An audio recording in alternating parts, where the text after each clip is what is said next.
No, not that. At the state. Welcome, welcome, welcome, people. Welcome, welcome, welcome, welcome. Um, my bad. I was here chatting away, not realizing that I was not in the stream. So let me say welcome to all who are here. Welcome, Drew Fortis. I want to say welcome to Corris Carniff. Welcome, Duckland Stedet. My name is Pioneer, people. For those who know already. And this is I Am Sure Sports. And we're here. And we'll be covering the happenings, the sights, and the sounds of the evening session in Paris, the track and field. Good to have you all here with us. Looking forward to, as you enter the stream, people, we ask that you like the stream and share the stream with your friends and family members and tell them that Pioneer is here and we will give you the best and most credible information when it comes to track and field, barring none. All right, I'll be also sharing some historical data with you guys. And we'll be looking back a little bit at some of the happenings earlier in the morning session, and we'll be looking forward as to what will be happening in the evening and some of the excitement that is going to be on track. We'll be looking from a Jamaican perspective, and we also be looking from a general perspective in terms of, some of the things that are on show and some of the things that we are expecting. So, of note, earlier in the morning session, we had the 4x1 100 meters for both. We have the heats of the 4x1 for both men and women. Jamaica's women qualified in a rather unconvincing fashion, I might add, for the finals. We saw the team of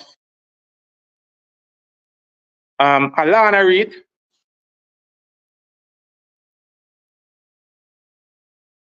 no man, no JFF man. Don't, when we up on the stream, don't mention JFF people. All right. This is Pioneer here, and for some persons they think I'm anti-JFF. I don't know about that, but this is track and field, not football. All right.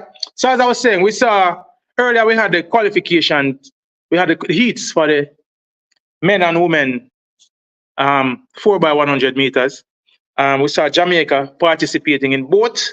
The ladies managed to make it through the qualifying. However, the men's team was not so fortunate. So in the ladies, we had Alana Reid, to Kemba Nelson, to Sasha Lee Forbes on the third leg, to Tia Clayton, actually. And Tia Clayton did a wonderful job in running us into a qualifying position. And Tina, on the men's side, we saw a team of Hakeem Blake, to Walker, who were on the third leg. I remember as time goes by. We had Kishian Thompson and Anchor, and that team finished in fourth and was not amongst the best time qualifiers, and we failed to make it through. So Jamaica, for the first time in a while, people will not have, and I'm going to do the checks later to tell you how long it is that a Jamaican men's 4x1 team has failed in its effort to qualify for the men's for the finals of the men's 4x100 meters. Quite a disappointment, especially when you consider the quality that we went into the Olympics with. We had amongst probably 3 of the top 15 fastest men in the world going into the Olympics. We all know that it is said that Oblique Civil suffered an injury in during the finals of the 100 meters and was ruled out and didn't run the heats of the 4x1, and we did not qualify, people, much to the disappointment of most Jamaicans, I would think. However, the women have made it through, and we wish them well, and we look forward to see what will happen there. Not the most convincing of qualifying for the women. I don't think we have the strongest team, with the absence of Shelley and Fraser Price and Sharika Jackson. I think we will struggle a bit in terms of qualifying, medaling actually in the finals. We saw the US was quite snappy, sharp in qualifying on both men and women's side. And the whole concept of practicing the button passing, the whole concept of getting your practice in and getting your button exchanges right for the 4x1 was proven to be true by the USA. Looking good, looking favorites in both men's and women's event. And we look forward to that in tomorrow. Actually, tomorrow we'll see the finals of both men and women's 4x100 meters. Later on the program, we'll have the finals for the men's 200 meters. And we will see the likes of Noah Lyles, Kenny Benerick, Leslie Tibogo, the young Knighton will also be in that finals. We are hearing some reports out of Paris, and I want you to give me your feedback in the comment section on this. You know, we are hearing that Noah Lyles is not in the best of health going into that finals. Drop a comment, no? I'll give you my personal views. I think it's just another, storyline to add to the drama that they'll be putting into the next Netflix series, the next Netflix series. Noah Lyles being not favored. Lyles not 100%. We're hearing a preacher. He wants to be lied. Oh, lied. Not 100%. Is that Lyles or lied, preacher? He won't be winning. He looked off in the rounds. But preacher, for me, preacher, he looked off. He also looked off in the rounds at the 100 meter. Similar to how he looked off in the rounds at the 200 meter. He has managed to qualify for the finals, preacher. I will not. Preacher, I thought you were playing on words there, because to me, I think this is a stunt. I think this is just to add some more intrigue and drama to the whole thing of him going for the double. Not favored to win the 100 meters. Came through, won it on the line over the favorite. And then it adds a little more interest, preacher. It adds a little bit more drama. It adds a little, it adds to the storyline. Him going into the 200 meters, not feeling well, and coming out victorious in spite of it. Is almost like the Michael Jordan flu game, preacher. I think this is Noah Lyles. I think this is some theatrics and just something to add, to spice up the storyline, preacher. So I'm not buying into that one. As I was saying earlier to some persons, until I see Lyles lose this 200 meter, then I'm not gonna buy that. I think this is just them adding some drama to the script, preacher, and we'll see how he goes come those finals. But we're gonna be here. With what happened yesterday in the with the 400 meters, I was talking about. Where's the preacher? Okay, let me read it. Settle Loden said, I honestly think that he's playing possum. I agree. He is an excellent showman, and I agree with you, Cecil Loden. I think this is Lyles just adding another little piece of drama to the storyline. Where's the preacher? Conspiracy theory? I don't know if you want to call it conspiracy theory, but until I see him in the finals, preacher, and he performs below par, then I will not buy this argument about him not being well. I can see how this will, this will add far more juice or substance to the Netflix series if he were to come through and win this in flying form, especially if he runs a very fast time, probably goes close to the world record. You'll hear that in spite of him being sick, he ran near to the world record, and maybe He looked illish for real. I looked at him yesterday, preacher. He looked I won't say illish. He looked put it this way, he looked just like how he looked in the 100 meters rounds. Below himself, not as impressive as we are used to seeing him look. So I will not be one to buy into to the storyline. Preacher, I'm gonna send you the link and jump on if you feel if you care to. All right. So I'm gonna send you the link right now, preacher. Just hop into the stream so we can have a conversation. All right. I'm gonna invite a few more friends also, and we'll be having a conversation. Sending you the link as we speak, preacher.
Yeah, preacher, you hearing me now, preacher?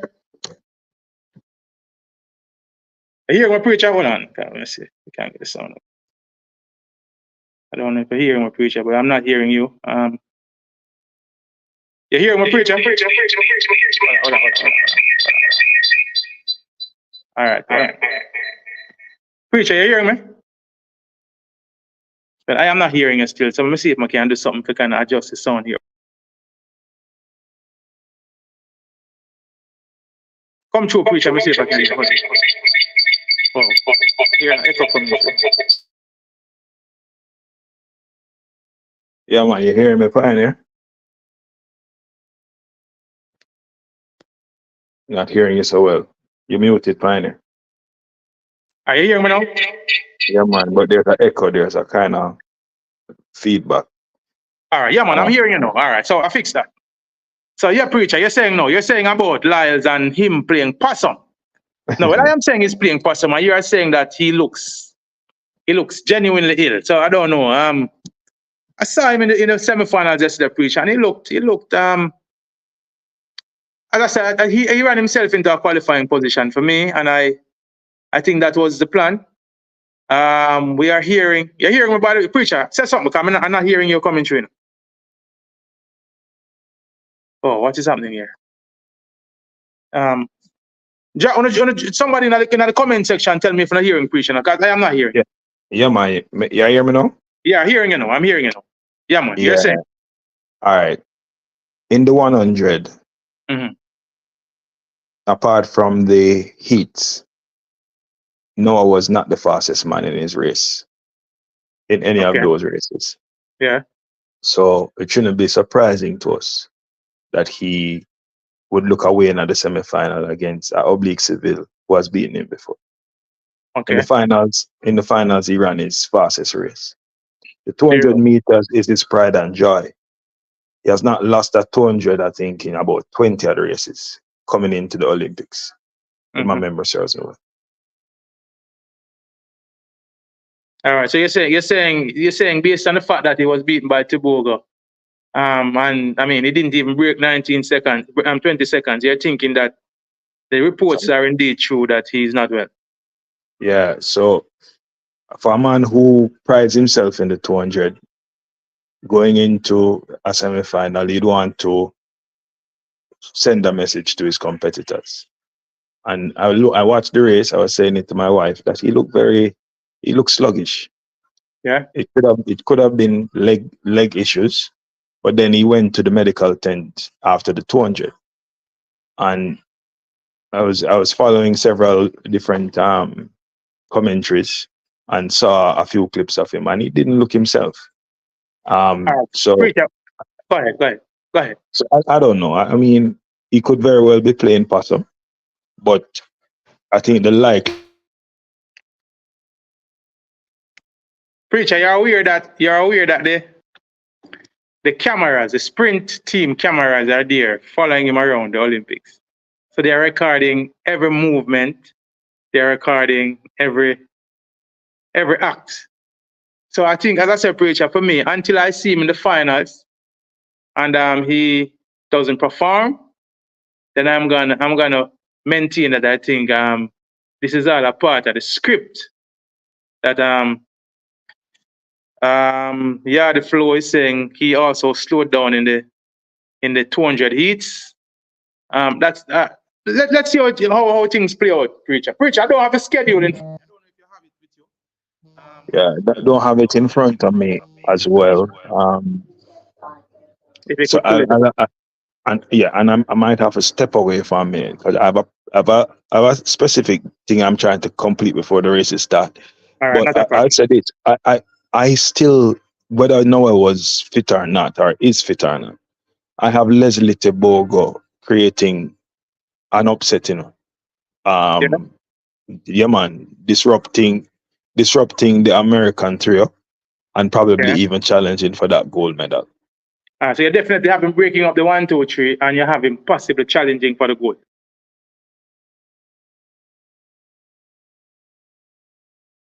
The flow is saying, I believe he played himself down to the 2nd place in the heat. It's a tactic, but it's a dangerous tactic doing on the flow because I think and here is where let me add to that. I don't know how many of you persons on the stream are aware of the issue that arose with the lane assignments. We saw Kenny Benerick coming out and speaking about apparent biases in terms of the lane assignments. He was expressing that he was initially joined in lane 4. He complained and then he was reassigned to lane 8. He said this is the first time he's coming to a major championship and seeing such apparent biases. We all know that over the 200 meters, the preferred lanes would be 5, 6, and 7. Benerick won his heat. Don't know how he was assigned to lane 4. Lyles came 2nd in his heat, and somehow he was assigned to lane 5. Don't know how that was worked out. We are used to the 3 winners at the semifinals getting lane 5, 6, and 7. The 2nd place persons normally get lane 8, lane 4, and if it's then that is the 18 track, they normally get lane 8, lane 4, and lane 3. All right. The two slow qualifiers, the 2 qualifiers on time would normally be placed in the 2 outside lanes. So the 2-time qualifiers get the 2 outside lanes, whether it's at 9, whether it's you're using lane 2 to 9, so it'd be lane 2 and lane 9 in the event that we'll be using 2 to 9. And then the 2nd place persons will be placed in lane 3, 4, and 8. And the winners normally get lane 5, 6, and 7. Noah Lyles was 2nd in his heat, and somehow he was drawn in lane 5. Don't know how to explain that. I would love for the authorities to come out and explain to us the lane assignments. Kenny Benerick, who won his heat, was placed in lane 4, he complained and he was placed in lane 8. I don't know how good a lane draw that is. I also thought it was a little curious that our very own Nikisha Price, in spite winning her heat in the women's 400 meters, she was placed in lane 8. And we all know that lane 8 in the over 400 meters is not a good lane draw, especially when whether it's a 9-lane track, you're using the 9th lane or you're using 8 lane. She only had one person on her outside. Most of the major competition was on her inside. They would be able to see her and gauge off her. And I think that put her at a very, very grave disadvantage. And we saw her, in spite of being in second place, coming in the home stretch, being run out of it and finishing in 4th and failing to qualify for the finals. All right. Yesterday we weren't on, so let me go back to some of the happenings from yesterday. We saw in the men's 400 hurdles, Rashawn Clark qualifying for the finals, Jahil Hyde failing to qualify for the finals, and our heart goes out to Malik James King, who was running himself into an excellent qualifying spot, and then hit the 10th hurdle. Last momentum, last rhythm, stumbled and was run out of it in the end. Heart goes out to you. I'm sure the young man was inconsolable in Paris. But as we know, such is the joy in sports, such is the luck of the joy in sports sometimes.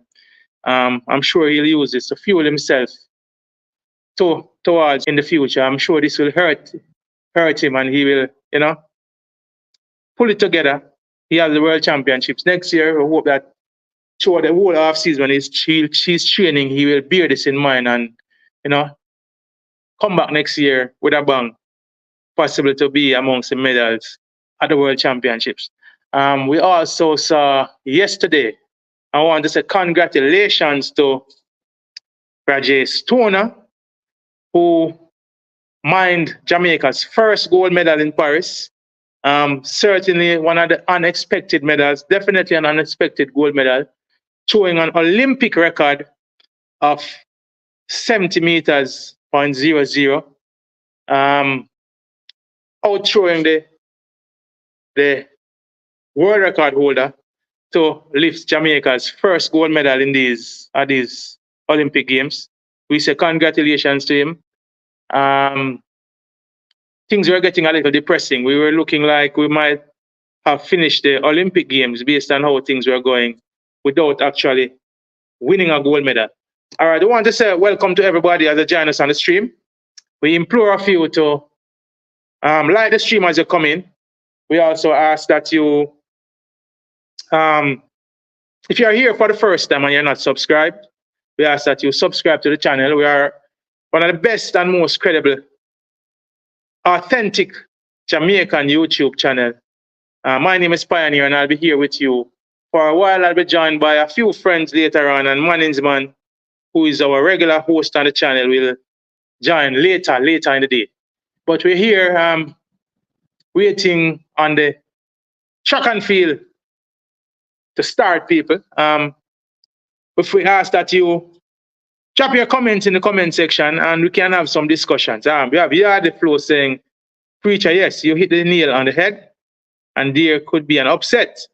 He is aware that Tobago is a possible upset. He saw that he was ahead and did not make any effort to challenge. And that could be strategy also. The flow.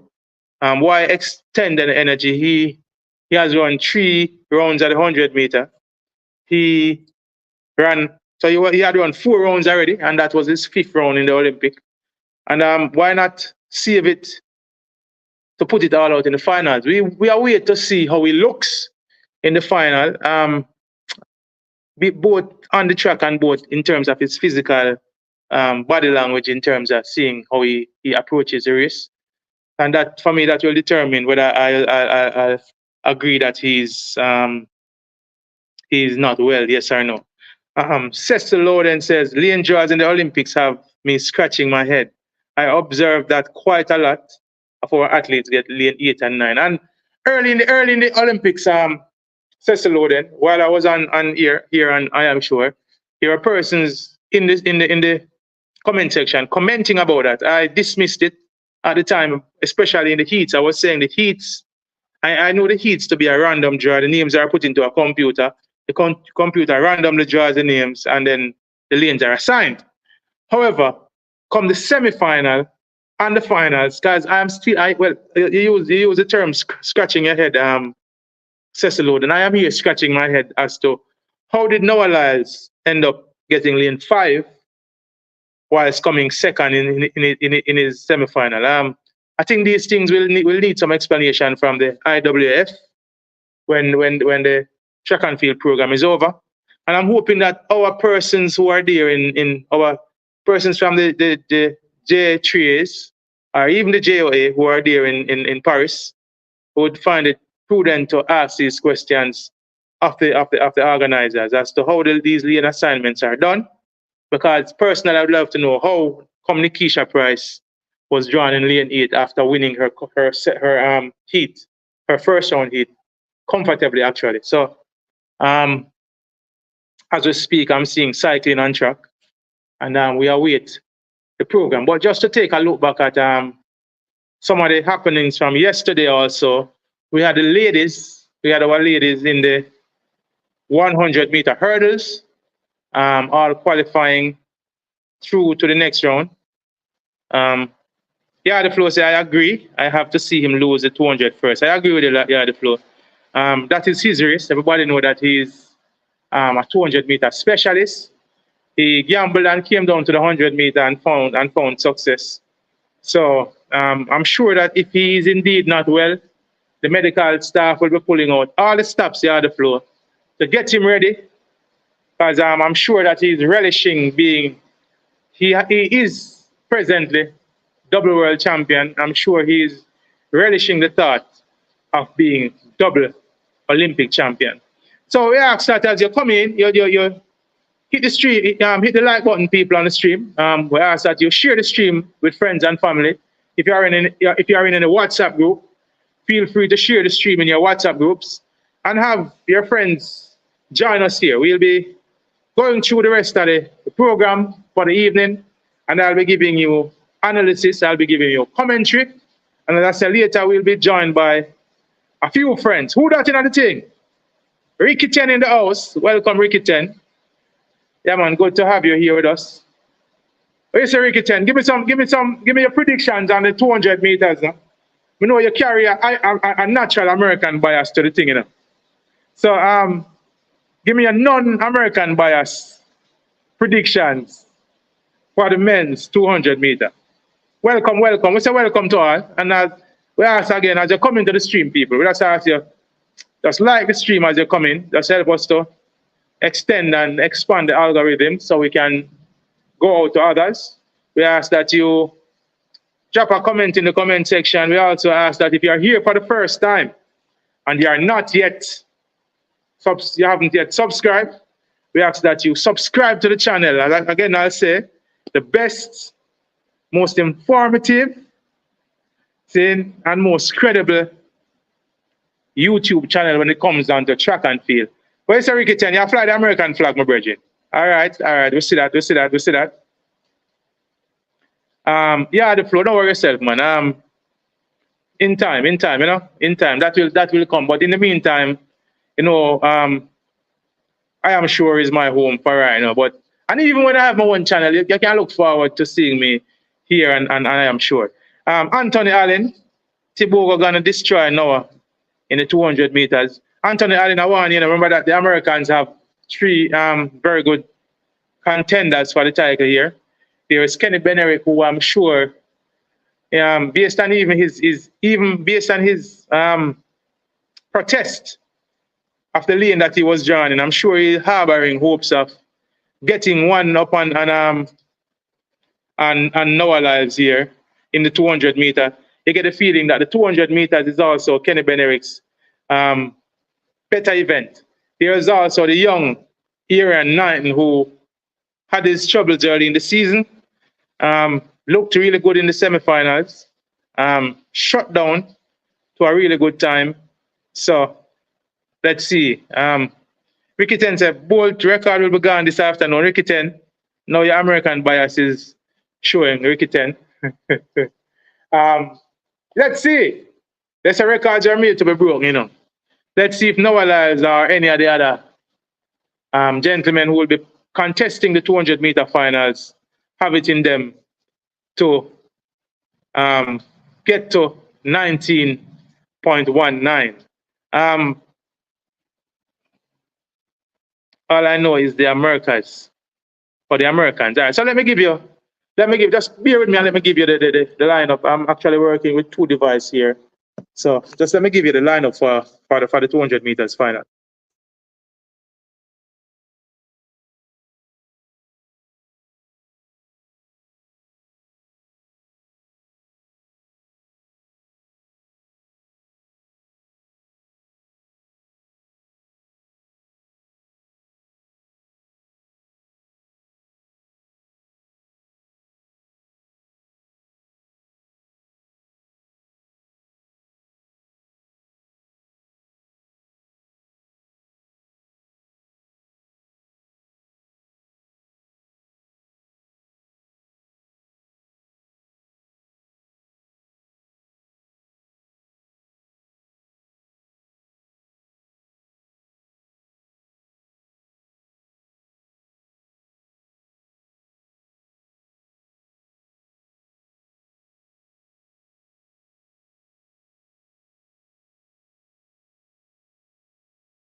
All right, welcome back.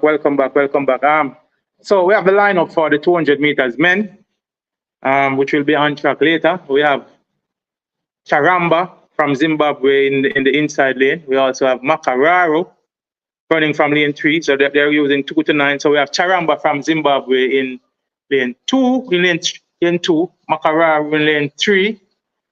Then we have Akondo from the Diamond. Akondo is in lane 9. We have Kenny Benerick running from lane 8. We have Tibogo running from lane 7. We have Aaron Knighton running from lane 6. And Noah Lyles. So let me correct that. We have on the outside lane, we have Joseph Fambule from Liberia. We have Kenny Benerick, so that's lane 9, Joseph Fambule. Lane 8, Kenny Benerick. Lane 7, Tibogo. Lane 6, Knighton. Lane 5, Lyles. Lane 4, a Congo from the Dam Rep. And the Makara and Charamba are from Zimbabwe are in the inside lanes. So there you have the lineup. Very, very interesting lineup. I think the only real competition for the Americans there is going to be the US will not sweep. All right. Anthony Allen said the US will not sweep. I think the only person that is able to break up that 1, 2, 3 is Leslie Tibogo, Anthony Allen, and he looked really good in the semifinals.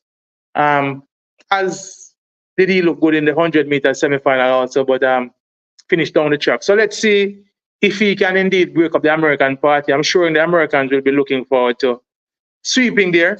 They have had a successful time at these Olympics. They have won lots of medals in the sprint events. They won gold and bronze in the men's 100 meter. They had silver and bronze in the women's 200 meters. They had gold and bronze in the women's 200 meters. And I'm sure they are looking forward to at least another 2 medals here. And they'll be licking their chops thinking that they possibly could get the sweep.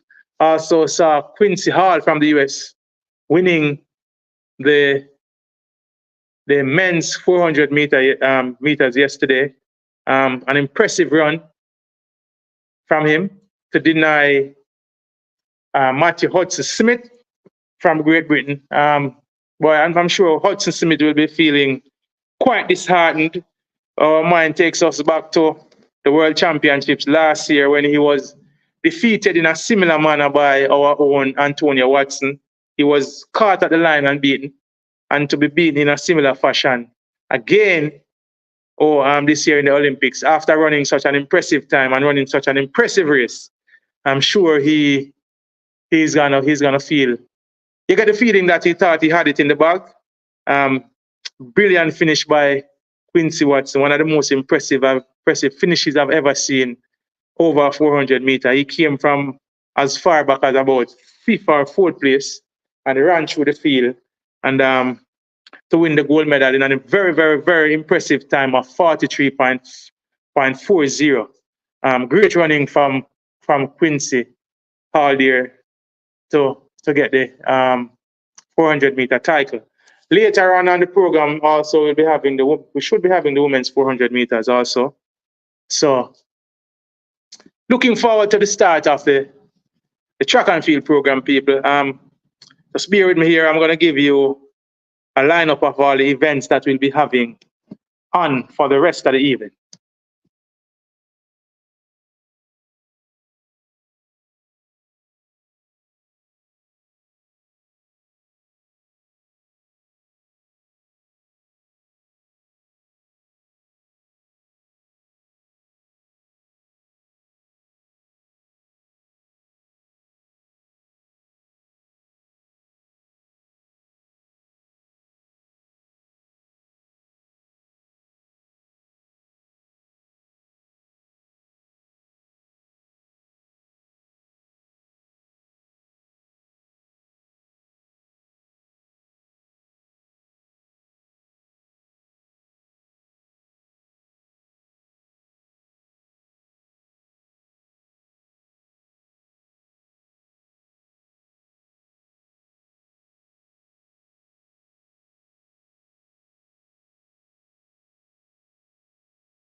Okay, ladies and gentlemen. So later on the program, in addition to the 200 meters final for men, we'll also be having the 400 meters hurdles final for women, and we are expecting that to be another hotly contested event. I think that's gonna be one of the races, one of the big races at the Olympics. Looking forward. Stefan Wright, well, so welcome forward, my brethren. Welcome. Stefan said, as I have said before, clearly there seemed to be an issue in the camp. So I'm gonna put up a comment, Stefan. Why haven't we heard anything from either the JOA or the J series regarding this? we're having a crisis of leadership in Jamaica, Stefan. I think the government and the government needs to set up a oversight body for sports, and we will review the persons we have governing our sporting organizations. Jamaica has too rich a history in sport for us to allow subpar administrators and administrations to derail our sporting success. For years we have had this struggle with the JFF, and now we see it trickling over into track and field. And these things are further highlighted, are illuminated as when we don't have the success that we are expecting in the at these major events. But I'm in full agreement with you, Stefan. Right? We can't afford to have our administrators. We heard this morning from Daniel Thomas Dodd. Well, I saw the clip only this morning where after failing to qualify through the finals at the women's shot put, we saw her coming out in a tearful rant, stating that she has been in the Olympic Village for 2 weeks, requesting to have her coach even to join her at the training facility that would, kind of help her to sort herself out for the qualifying round. Apparently, her requests were denied, and we saw her failing to qualify, and she's pointing the fingers, or she's putting the blame on the fact that she was unable to have her coach with her. Why? As part of the reason why she was unable to qualify. So very disappointing from an administrative standpoint. We also heard a similar complaint from Lamar Distin, the high jumper. We need to get these things fixed and sorted out, people. We can't afford to have our athletes train for the entire year, and they train to be. So let me read this other comment from Stefan. Stefan is saying, Pioneer, I have heard you ad nauseum speak on these same matters and various. Definitely, man. It's a passion of mine, Bridget. We can't have administrators derailing, throwing off, hindering, being a hurdle in the way of our sporting success, Bridget. The sole, for me, Stefan, the sole purpose, and the sole mandate of our administrators should be to put things in place to facilitate, to create the best environment for our sporting stars and our sporting personalities to succeed and thrive. So if there's any sporting association or administrator who doesn't see that as their mandate, then I think they should be removed from office.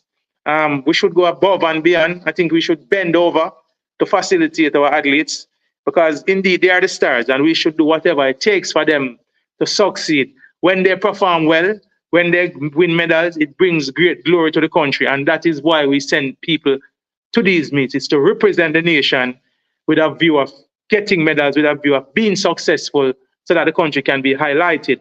So whatever is necessary for this to be attained, I think that our administrators should definitely do these things. So we're hoping going forward, as a matter of fact, I'm hoping coming out of these Olympics, we might get some answers. We might see a press conference where persons can go and ask questions of the JOA and the J3s, and we're hoping that from that things can be put in place and things can be worked out going forward. So we can't keep having reoccurrences of this nature when it comes on to our sport. So later on in the program also, we'll have 3 Jamaicans in the men's 110 hurdles.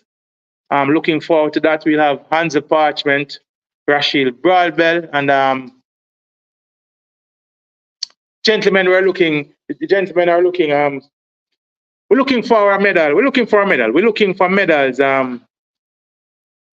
medals from that 110. And if you notice, I said medals from that 110 hurdle. We have 3 very strong athletes in those hurdles. So we are looking forward to the possibility of at least a medal. Hopefully, we can get 2. The track and field program is up on screen. I'm seeing the medal ceremony for the women's pole vault on screen. So in a short while, we should be having some action on track. All right. Stefan said it is coming to pass, my boss. And I totally agree. Yeah, man, definitely, Stefan. Can't have this kind of dibby approach to from our administrators when it comes down to our athletes. All right. Again, I'll say one of the hot races we're looking forward to later on is the women's 400-meter hurdles, the big showdown that is anticipated between Sydney McLaughlin-Larone and Femke Ball. That should be a treat to track and field fans. Sydney is the Olympic champion. She's actually also the world record holder. Femke Ball is the world champion. She has been in a really, really good form this year. She has looked really impressive over 4 hurdles this year, and we're definitely looking forward to seeing that showdown. Also, as a part of that final, we'll have 2 Jamaican ladies. We'll have Rochelle Clayton, and we'll also have Cheyenne Salmon, who will be running in those events, in that event. And we're looking forward for at least a medal from that also. Rochelle Clayton has looked good all season. She looked good in the first round, and she looked exceptionally well winning her semifinal. So we thinking that she should be on the podium at the end of that event.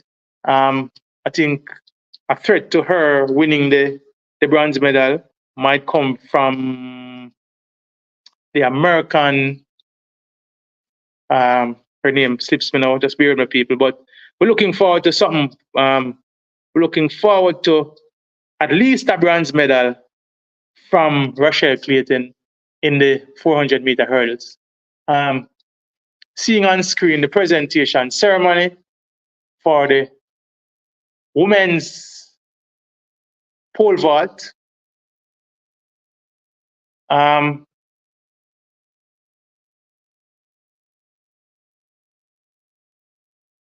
Silver medal they're going to the US pole vaulter. I'm waiting on the name to come up. I didn't actually see this event while it was live. Waiting on the graphics. No name on the graphics. Come on, people, do better than that.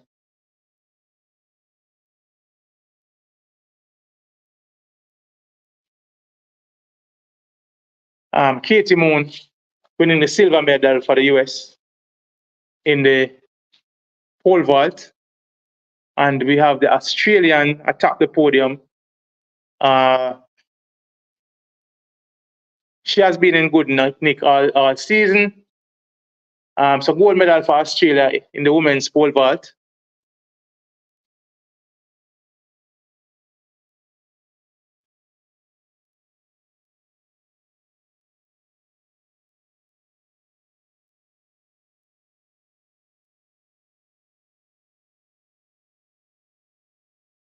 By the way, people, I ask to implore a few that you like the stream as you come into the stream. Drop a like on the stream, people. And if you are here for the first time, we ask that you subscribe. Nina Kennedy of Australia winning the gold medal in the women's pole vault.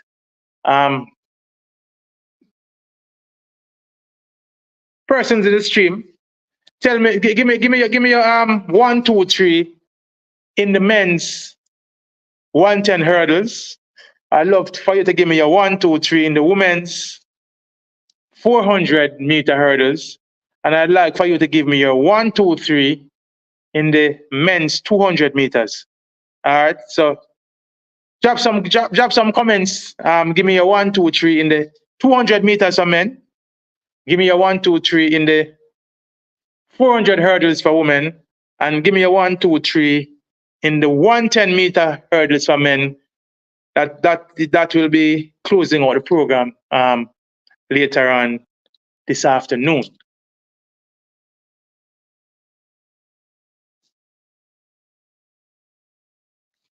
I was just reviewing for a little while the men's 4x100 meters heat. A couple of bad exchanges for the Jamaican team. I thought that change, the second change, the third leg runner left a little early and had to basically cut his stride to receive the baton. And that fourth pass, that third pass to Kishian Thompson was, I think the incoming runner missed the pass twice and had to he only connected on the third try, costing Jamaica some valuable time there. Kishian Thompson was unable to run himself into a qualification spot, and quite disappointing, as I said, Jamaica not qualifying for the men's 4x1. Very, very, very, very disappointing from a Jamaican standpoint. Very, very disheartening. A continuation of what some consider to be a disappointing Olympic Games. And I've heard persons saying that we can't look at it in the context that it's a disappointment because we won 5 medals. And they will be looking at the fact that in past Olympic Games, our medal haul might have been less than 5, and we are at 5 now with the opportunity to improve and increase our medal tally. But when you look at the size of the contingent that we actually sent out to the Olympic Games, we had a sizable contingent of 56 track athletes plus others. I think it's disappointing from that standpoint. We have had in previous years when we sent smaller contingents to the Olympics and garnered more medals. Seeing the ladies for the long jump, we'll also be having the finals for the women's long jump. And also later, we also have Jamaican interest there. We'll also be having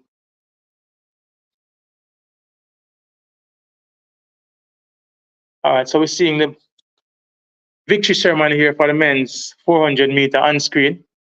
Very, very eventful 400 meter. Very good race. 5 men running under 44 seconds in that one. Had the veteran Kerani James running 43.8 and failing to medal.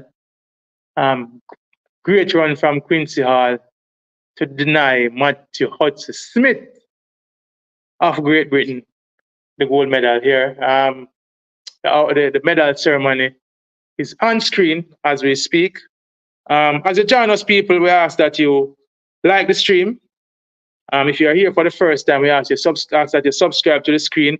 And I'm asking you for your medal predictions, people. Could you give me your medal predictions for a couple of the races that will be on later? Give me your 1, 2, 3 for the men's 200 meter.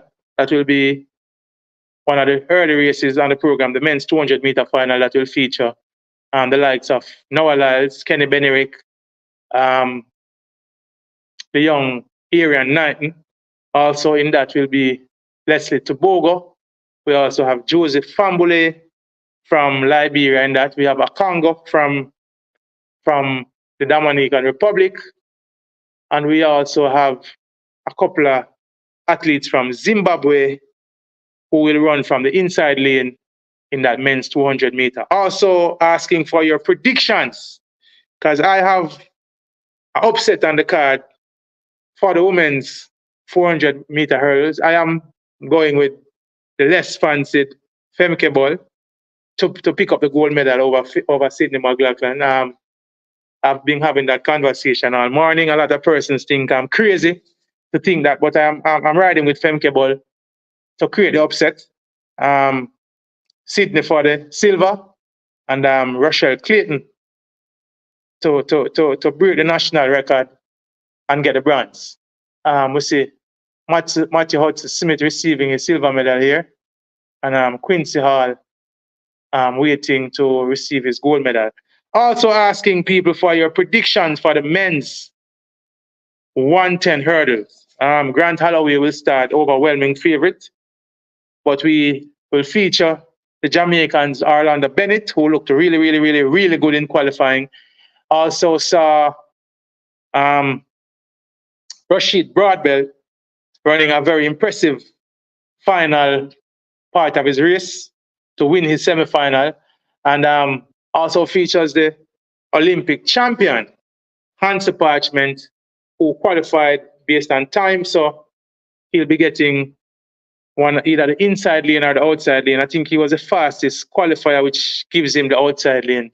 So we might see him running out of lane 9. So give me a 1, 2, 3s, people, asking for your predictions. Asking for your predictions for that. Quincy Hall on screen receiving his gold medal for the US. Stars and Stripes flying high. Brilliant run. The US has had a very, very, very, very good Olympics on the track. They also had the winner in the men's 1500 meters. They have won the 400 meters for men. They won the 100 meters for men. And will fancy their chances winning the 200 meters for men also. The finals of the 800 meters are to come. So we'll see how they feature in that. All right, so we ask that as you come in the stream, people, we ask that you like the stream. Medal presentations happening, waiting on some action to get started on the track. We'll give you commentary and analysis on these races as they start. I'm going to pull up the lane assignments for the men's 110 hurdles and also for the women's 400 meters hurdles.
Also on this evening, ladies and gentlemen, will be the men's Javelin final.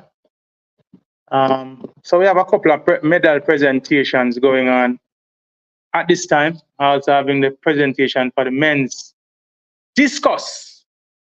And at this time, we'll be seeing our own Jamaican Roger Stoner, who will be receiving his gold medal. So we have the medal presentations for the men's discus.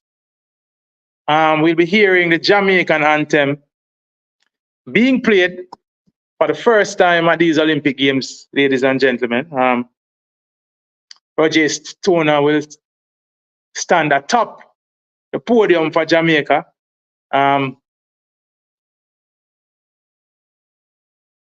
Historic, very, very historic moment for Jamaica in terms of winning the gold medal in the discus. Over the years, we have developed a history. If I might not add a rich history, but we know we can look at the pursuits of people like Frederick Dakers, who for years was our standard bearer in that event. So it is very, very, very good to see Stoner coming to the party. Olympic record show giving us the gold medal. And as the medal ceremony happens, people, I'll be, let me see if I can increase the volume on the feed. So the Jamaican anthem will ring out. It will be good to hear the Jamaican anthem being played. I myself will come off screen and stand at attention for the for the national anthem, and I would implore of you all to do the same. We have been spoiled by during the days of Usain Bolt and Shelley and Fraser Price and people like Gillian Thompson. Yeah, we give thanks. We give thanks, Cecil Oden. Yeah, man. But we have been spoiled over the years by the exploits of some of our athletes from about 2008, where we actually took it for granted almost that we were expecting to be atop the podium on many different occasions. And these Olympics have proven to be a little bit more challenging for our athletes. So it'll be great to hear the Jamaican anthem being played for the first time. As I say, I will increase the volume on the feed so you guys can hear the anthem being played. And I'll step to the side to stand at attention. I will ask that you're the same. Yeah, man, Jamaican colors flying beautifully in Paris. Stoner in his yellow Jamaican sweat top and his black Jamaican sweatpants, receiving the gold medal. And we'll be hearing the Jamaican anthem being played for the first time in Paris, courtesy of Roger Stoner winning the discus throw for men in a record.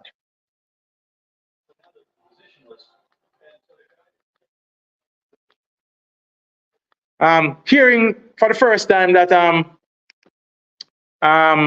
Stoner is coached by the US shot putter, that is applaudable. So the Jamaican anthem is going to be played as we speak.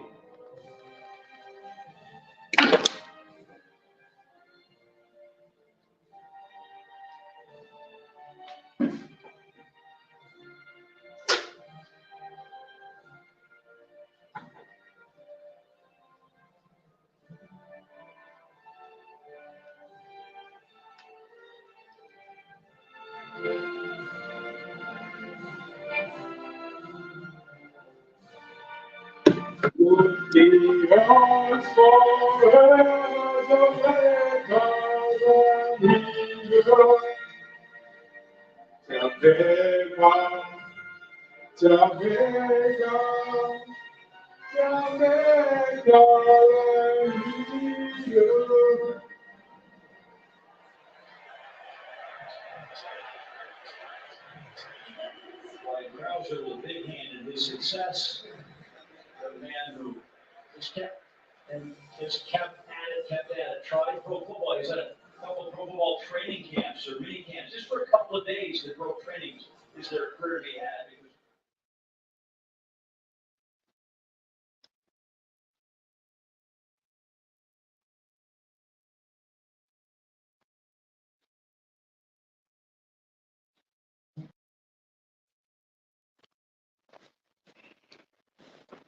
Back with you here, ladies and gentlemen. I hope the Jamaican anthem sounded as good to you as it did to me there. Sweet sound of the national anthem, people. As I said before, we sometimes take it for granted because of the demo. I kind of figured that, so I kind of took it down. That's why I'm telling the volume. So kind of figured that I don't think we can get a copyright strike on the anthem, but the rest of the feed, I kind of take it down on the rest of the feed. So, but Jamaican anthem never sounded so good at the Olympic Games as it sounded there to me, because I said because we have been spoiled into so much success in the recent past by people like Shelley and Usain Bolt and Elaine Thompson, amongst others, Million Walker. We have been spoiled into the success of gold medals. So we sometimes take it for granted how difficult it is for athletes to win gold at these events. And that is proving to be the case here for us in Paris.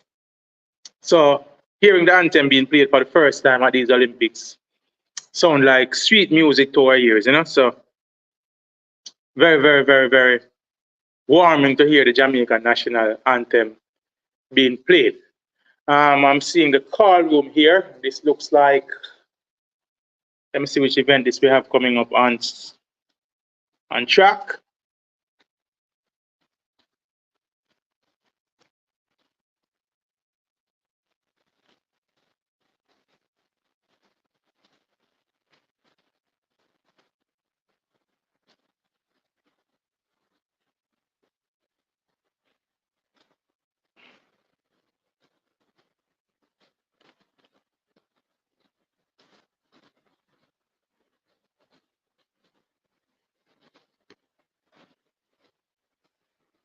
Cecil Loading, I know what you mean, Bridget.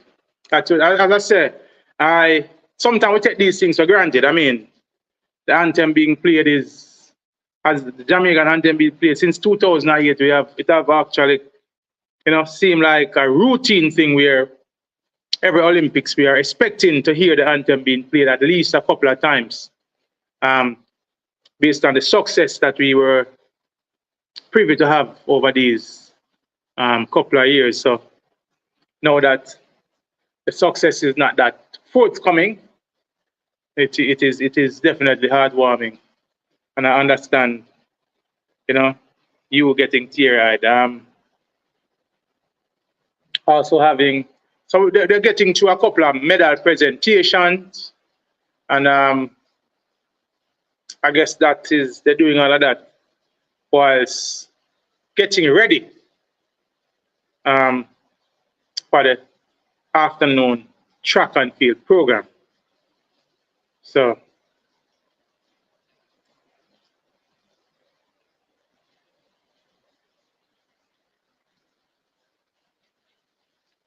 yeah, update on the score, Nadima. Both of my devices them in use. So give me an update on the score, Demo. 40 seconds. What the score? Give me the score. What you say? 70-65. Who's France 70? I say France 70. So we got a France US finals. That would be something. 40 seconds with France up by 5 points. All right. Very interesting. Also, we have the medal presentation for the men's 3,000 meter steeplechase on screen. 70-68. Wow. So it's a big 3-pointer by Germany. So France 70. All right. All right, Dima. Let's keep updated. Very, very. You know, I'm a basketball man, so we're very much interested in the happenings in the basketball program. So 2-point game, Dima with 38 seconds left. All right.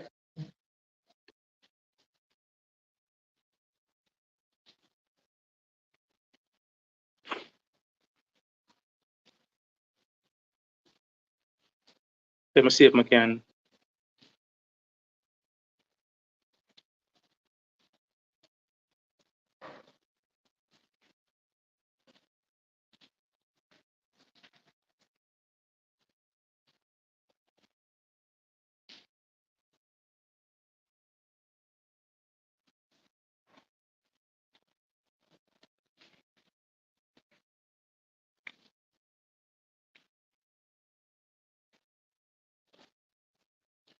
Gold medal in the men's steeplechase. Going to the legendary Moroccan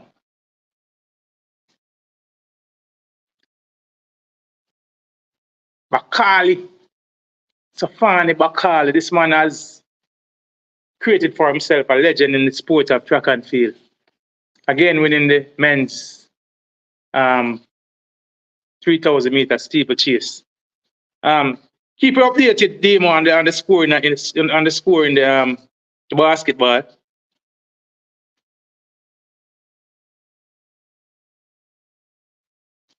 Waiting for the beginning of the track program, ladies and gentlemen. I say I'll be here to give you commentary and analysis on the races as they run off. Having a couple of medal presentations as we speak. Yeah, we give thanks to White Spence. We ask that you like the stream as you come on, people. My name is Pioneer. I'm here. Flying solo for the meantime. We're here on Iron Shore Sports. As I said, one of the most authentic college Jamaican, one of the most credible. And we pride ourselves on giving quality analysis, commentary, and coverage to sporting events, especially that includes Jamaicans. And we are here covering the 2024 Paris Olympic Games. We have been here throughout the entirety of the track and field program, and we will continue to be here until the track and field program ends. We give thanks, give thanks. The White Spence. Good of you to join, my brethren. We ask that everybody in the stream, we just ask you to, as you come on, smash the like button. America getting a medal also with Kenneth Rooks in the 3,000 meter steeplechase. So America having a great time on the track in Paris, winning medals in most of the track events, dominating the sprints for sure. Disappointment somewhat from a Jamaican standpoint. Only one medal garnered on track so far. Only one medal garnered in the sprints, and that's Kishane Thompson's silver medal in the 100 meter. For the first time in a very long time, for the first time in 44 years, we have a Jamaican woman not medaling in the 200 meters. Seeing the ladies coming out for the long jump, seeing Porter on screen. She will be a part of the finals. We wish her well. Would love to see another Jamaican in the field medaling. I was joking yesterday that we'll have to change the name of our program to the Jamaican Field and Track program, since the field seemed to be leading the track in these Olympics. We have Shanice Porter in this final. We also have Jaden Hibbert, who will be contesting the finals of I think that final comes up tomorrow. He'll be contesting the finals of the men's triple jump. So a couple of chances there for us to garner some additional medals in the field. So field eventers doing well for Jamaica. So Demo, well, so Wemby goes to the line, makes 1 of 2 after being fouled. So the score is now 71-68 in the semi-final game between Germany and France. And there are 10.9 seconds to go. Germany with a chance to tie with a 3. So let's see how that one will end. I'm sure that France will be fancying their chances being at home. Looking forward to possibly a big game versus the United States. Seeing Carlos here on screen. Seems he'll be doing one of the medal presentations. He's coming out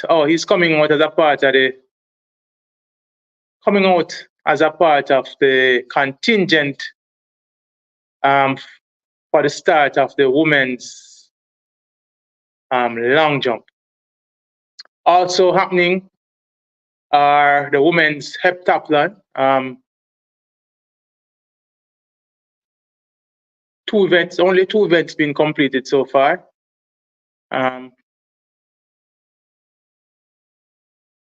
Thompson from the UK leading the women's heptathlon, followed by the defending champion, world record holder Nafi Thiam. Also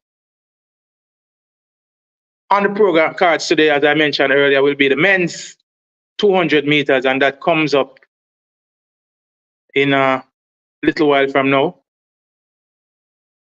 What I said, Demo, the man them fall shoulder.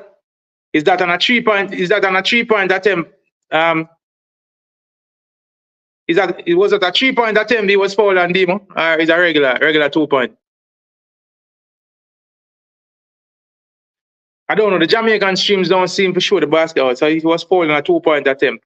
Let's keep it updated, Demo. Keep it updated on the stream. You provide information on the stream, and I'll give it out on here, all right? Missed the first. Wow. So score was still at 71-68.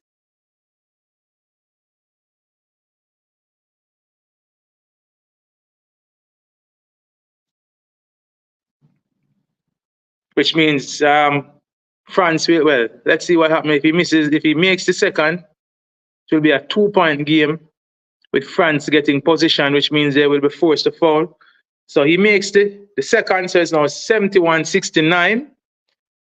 Keep us posted what happens on the France position, Demo, so we can keep the viewers and listeners informed as to how things are progressing. The ladies in the heptathlon on screen getting into their 3rd event, which is the shot put. Seeing Nafi Thiam on screen. Great servant of the track and field, great servant of the heptathlon, representing Belgium. Also have from Belgium Nora Witt as a part of this competition. But as it stands right now, it's being led by heptathlon. After 2 events, it's being led by Katrina Johnson-Thompson from Great Britain. Demo, any update? Or are them up on a timeout? Give me an update, Demo.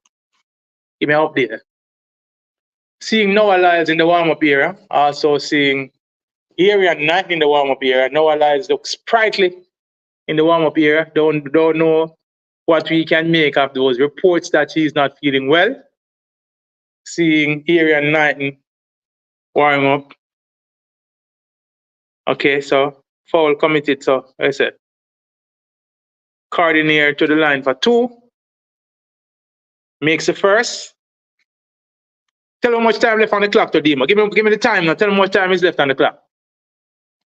Seeing the women's 1500 meter semi-final coming up on screen. So he makes 2 of 2, which means the score is now 73-69. So you could almost think that France has this one in the bag since it's a 4-point game. Or 73-69, yeah. How much time on the clock, Demo? I think France has this wrapped up. And we'll be looking forward to the finals, being at home. Guaranteed at least a silver medal in this. On screen for the women's 1500 meters. The women are being introduced. And these are the semifinals. Seeing Laura Muir on screen. She's from Great Britain. She's one of the favorites. Also seeing St. Pierre from the US on screen. We remember her from the US trials, seeing Halem, the Ethiopian on screen. She qualified via the route of the repechage round. Wemby celebrates, France wins. All right, so France is through to the finals of the US, of the Olympic basketball team. And I waiting on the winner from the other semifinals.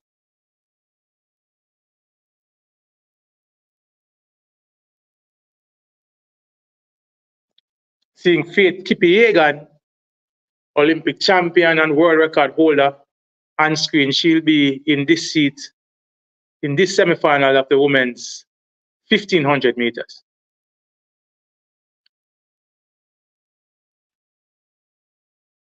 Yeah, man. Those are some clutch free shows, Demo.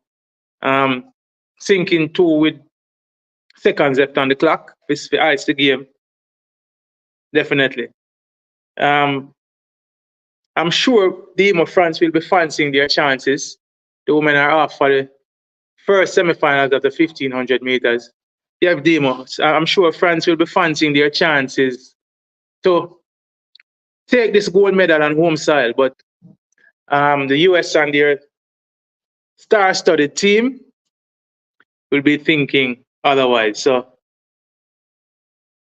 let's see how the second semifinal will go. And let's see what happens in the finals of the basketball competition. But on screen, we have the first semifinals of the women's 1500 meters.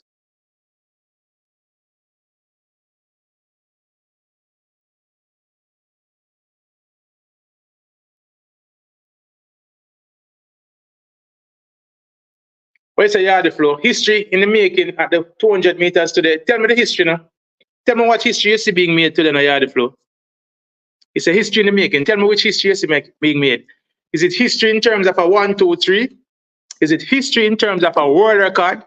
Or is it history in terms of Tibogo upsetting the apple cart and winning his first gold medal for Botswana?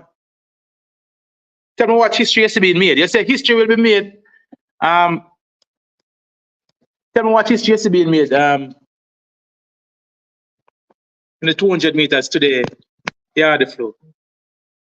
I think that Tobago, I am giving, for me personally, I'm giving Tobago the silver medal. I think he's gonna upset the apple cart. I think if Lyles is fit and healthy, he wins. But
approaching the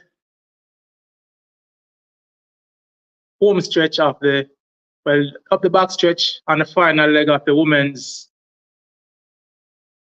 1500 meter. Faith Kipyegon leading from Laura Muir. Kipyegon looking real comfortable in qualifying for the finals in this one. Easing down the home stretch. Faith Kipyegon wins this heat easy and comfortably in a time of 3:58.65. Easy pickings for Faith Kipyegon. I think she'll be having another world record attempt in these finals. Good running also from Bell from Great Britain and St. Pierre from the US.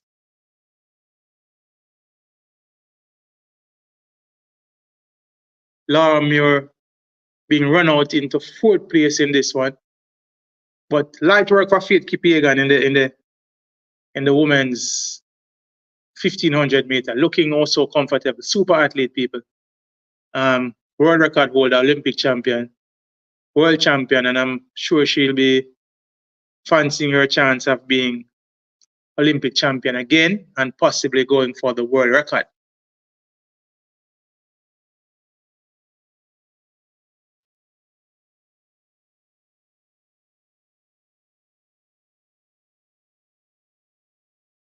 So it's Faith Kipyegon from Bell, from Laura Muir. Let me see the times and who are the automatic qualifiers.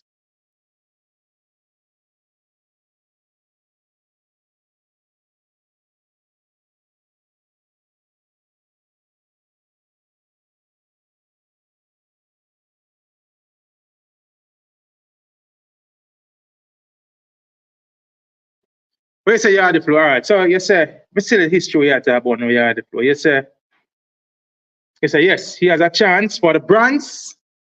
Noah will be extremely close to the world record if he does not break it. And Noah will get his 2nd gold medal. So that's the history I talk about the yard flow. All right. So I talk about world record, Olympic record. All right. So the Olympic record, the yard flow is 19.30. And that is held by the legend himself, Usain Bolt. That was set in that Olympic record was set in 2008, and the world record is 19.19. That was set in Beijing, not Beijing, in Berlin at the World Championship. So you're saying Noah Lyles will be going close to, if not breaking, the world record, or in your estimation, he's gonna possibly break the Olympic record. All right, so Noah Lyles has the American record, which is very close to the Olympic record. He ran in Eugene in 2022. He ran the American record of 19.31. But of note in those championships, he only contested the 200 meters. All right, so we have seen him already running 3 rounds of the 100 meter, winning the gold medal, and he has run 2 rounds. So he has run 5 rounds. He has 5 competitive rounds under his belt so far at these Olympics. Does he have it in him after running 5 rounds to attempt a world record attempt, to make a world record attempt, or to get the world record in winning the gold medal? Your guess is as good as mine, the flow. I will say he doesn't get the world record. I think he runs 19.4, possibly 19.39 or 19.38, but I don't think he gets a world record. But this track has proven that it has some amount of juice in it, and we have seen some fast races on it, namely the 400 meters for men, and a couple of others. We have seen fast times also in the heats of the 400 meter for women and in the semifinals. So does Noah Lyles have it in him to make a world record attempt? I don't think so. Noah does not seem to be in 9.3 shape. Well, Stefan, let me tell you, I disagree with you on that. He PB'd in the 100 meters. He ran 9.79 to win the gold medal. In the year when he won, when he broke the American record and ran 1931, his PB at that time was 9.86. So now he's in 9.7 shape. If he's healthy, I think he runs 19.4, possibly 19.38, 19.39, somewhere there. But he's faster over 100 meters than he was when he ran that 1931. Of note, however, is that he has run more races at these Olympics than he ran in that. And let's see if he how close he will get to the world record. And firstly, before we even get to that, let's see if he wins the gold medal. And then after that, we'll see what time he gets. Toughy Rudy, bless up yourself, my brethren. Big up Toughy Rudy. Toughy Rudy is saying he will get a goal, but until he runs 9.6 or better over 100 meters, the 200 record is safe. Kind of want to agree with you, Toughy Rudy, especially in meets that he's doubling. And of note, people, that world record was run in Eugene, and we all know, for those of us who follow track and field, and let me inform those who don't follow track and field that I think the track in Eugene favors a lot of fast times. We have seen some of the fastest times by Americans being run on that track. So a lot of people pay scant regards. I give little credence to the times that I run on that track. So let's see. This is the makers of this track, people, has stated that this is the fastest track that has ever been created. I don't think it has spun out where we have seen super times just yet. We saw some very good times in the men's 400-meter finals yesterday. Quincy Hall winning in 43.40, which is, I think, if my memory serves me right, is possibly the 4th or 5th fastest time in history. So in terms of the 400, we have seen fast times, but in the 100-meter times have been, somewhat normal, if I might say. But 19.19 might be a stretch for Noah Lyles here. I give him 19.4, as I said, and possibly, if he runs a really good race, 19.38, high 19.3s. I am picking Leslie Tobogo to win the silver medal in possibly about 19.5. And Kenny Benerick and Arian Knight will battle for the bronze medal in my estimation. And I'm picking Benerick to win the bronze medal. So Arian Knight, I see him out of the medals this time. So Stefan, right, you said, fair point, let's see. But as you said, I'm looking on how many races he had under his belt so far. Yeah, I think that is the main factor here, Stefan, right? Having run 5 rounds already. And people, this is why we look at these things, and I know that Usain Bolt is Superman. Let me refresh your memories. In the Beijing Olympics of 2008, Bolt actually ran 4 rounds over 100 meters. So when he ran 9.69, beating his chest, he had already run 3 rounds at 100 meter, and that was his 4th round.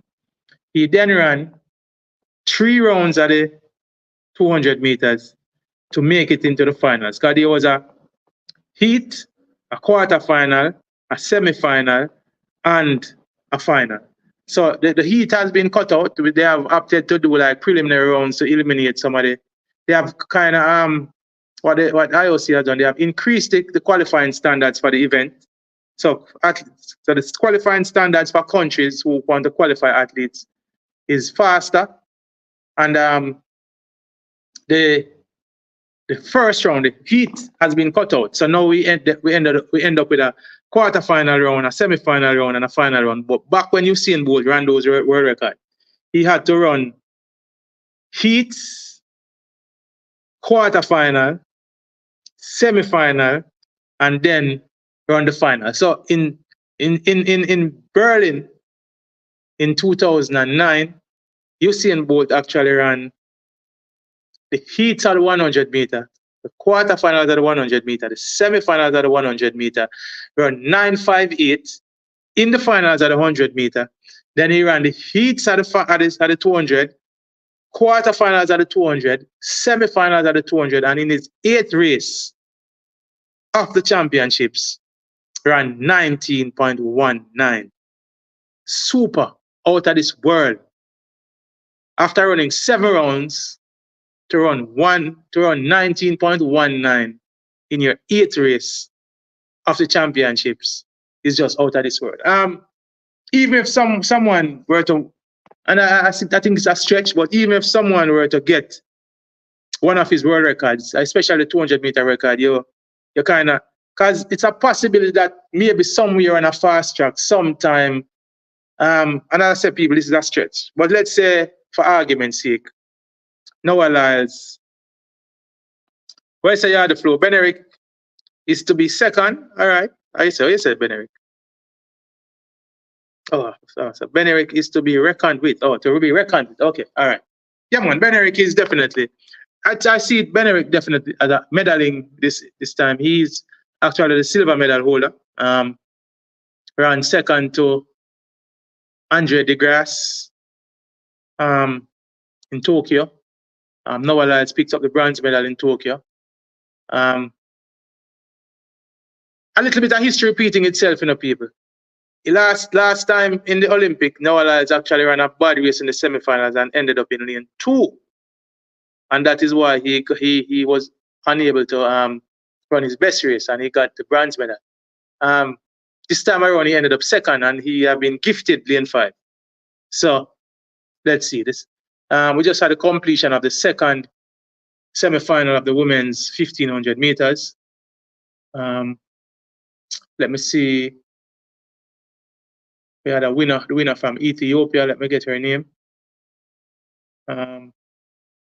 Again, the US featuring amongst the finalists.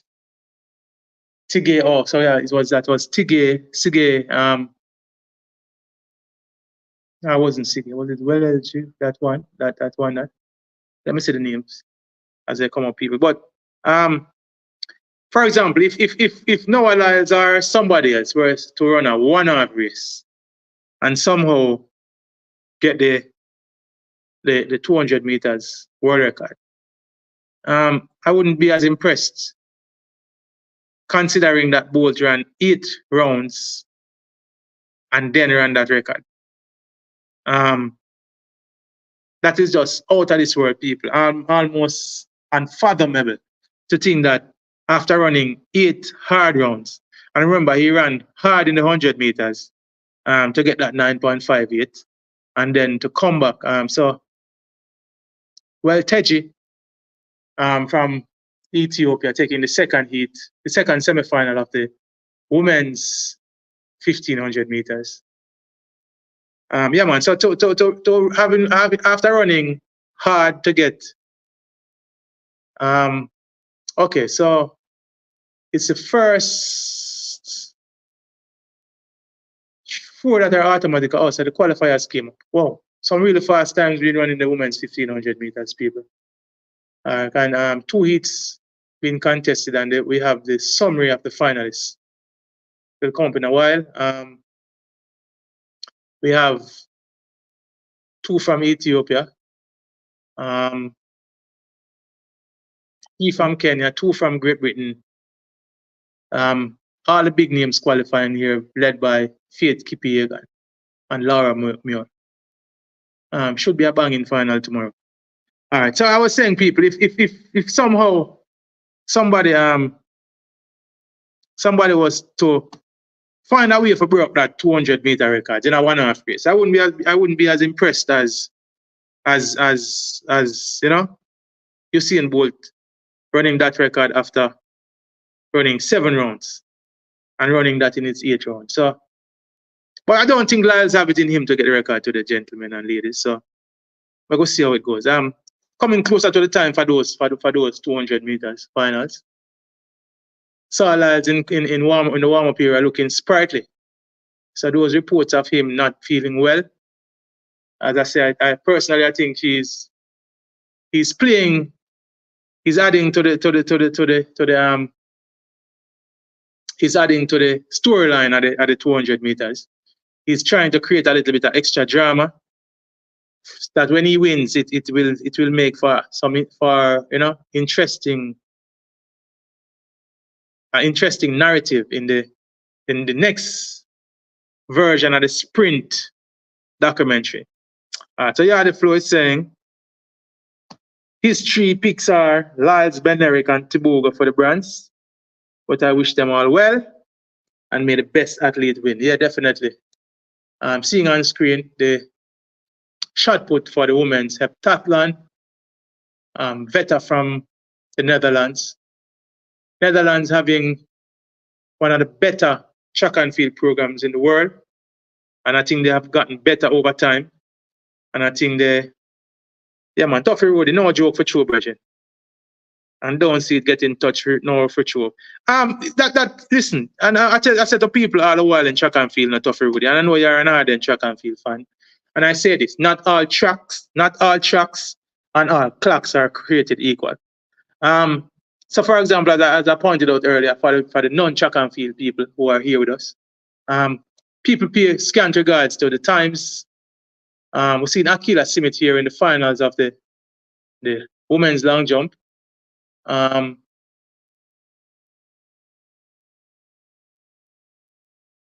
Favorite for me in this one is Tara Davis Woodall, but we'll see how Akila Simit goes in this one. Yeah, man, I'm saying people pay scant regards to the times run in Eugene. Every year we see at the US trials, we see fast times being run. And when the World Championships were there, it was just the same. That 1931 by Lyles was run, and that track he has never broken 19.4 anywhere else. So his best time has been in Eugene. We have seen him run 19.4, and we have seen him run 19.4 high on other tracks. We have seen him run 19.5 a multiplicity of times, but we haven't seen him break 19.4 on any other track outside of Eugene. So can he get that here? It is said that the track is fast. It didn't prove to be that didn't prove to be the case in the women's 200 meter. Only 21.19 won on the women's side by Gabby Thomas. She was the only woman to break 22 seconds in that. See Akila Simit coming out for the finals of the women's long jump. She qualified with a jump of 6.59. You get the feeling she'll need to do a little bit more than that in order to secure a medal. We have Osoro from Kenya as a part of the qualifying. She qualified at that time. Ruth Osoro qualified with a jump of 6.68 meters. So that's a better qualifying than. And we have Kola from Burkina Faso. She qualified with a time of a jump of 6.59. She'll be going in the women's long jump. Next out is the diminutive Monet Nichols. She qualified with a jump of 6.64 meters. From France, with some home advantage, we have Cachet. She qualified with 6.7. And I think this is, well, no, this is not Tara. This is Jasmine Muir from the US. So the US have 3 in the finals. She qualified with a time of a jump of 6.66 meters. US maintaining their rich history in the long jumps.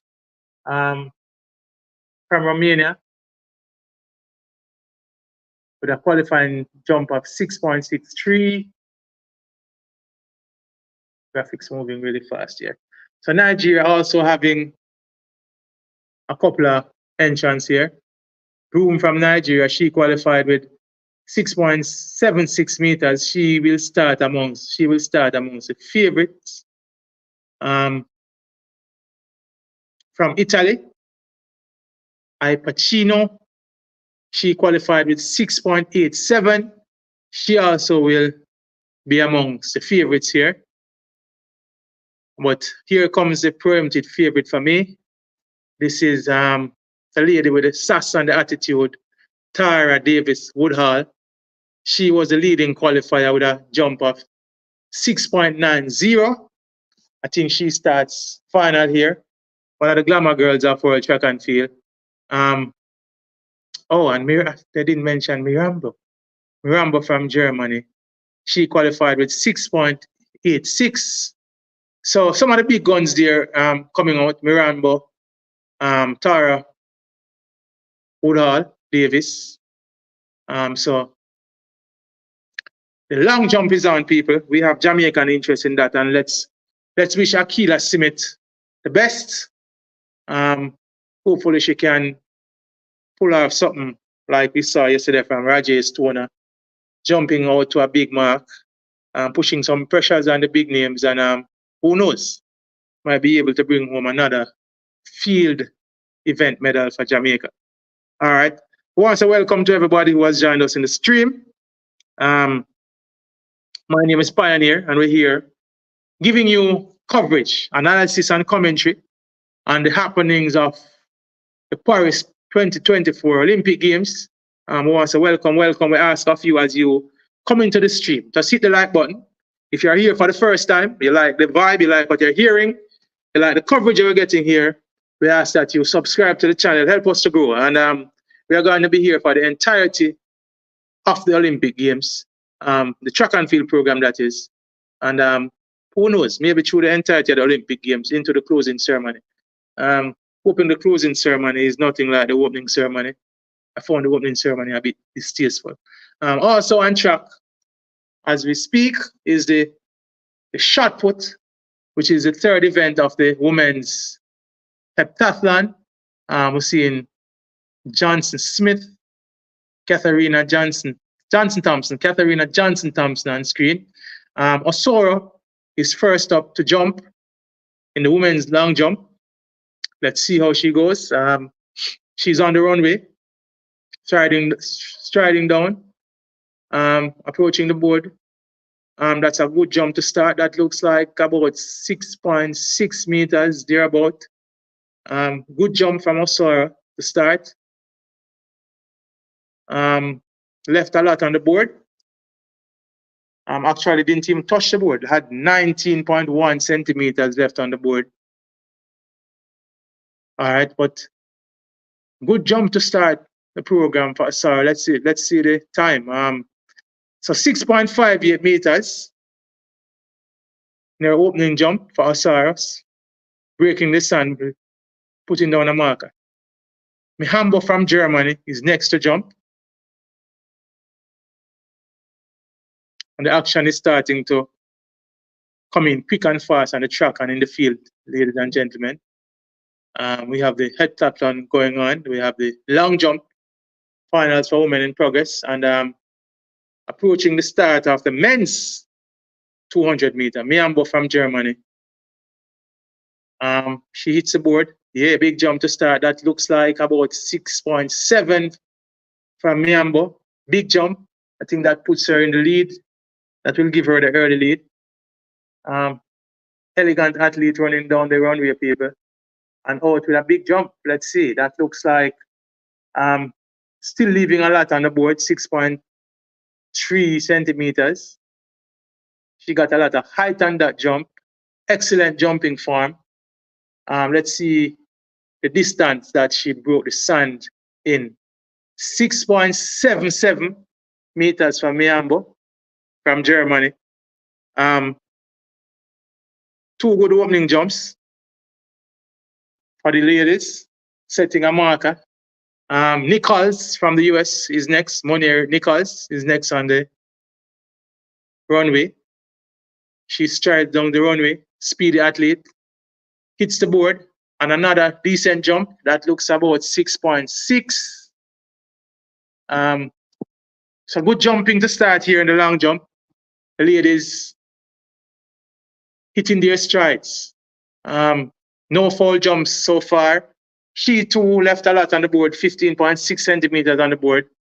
But decent jump. Didn't get a lot of height on that one, somewhat flat. But out to a decent distance. Let me see. So, it's a tough, Rudy. There are some misrepresentation of the times around, not to take anything away from 9, but that 19.49 is not correct. I agree with you.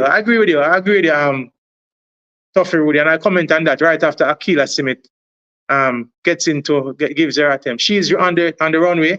Akila Simit, the Jamaican, striding down the runway, hitting the board. Let's see if that's a foul jump. If that's a legal jump, that's about 6.6 or 6.7.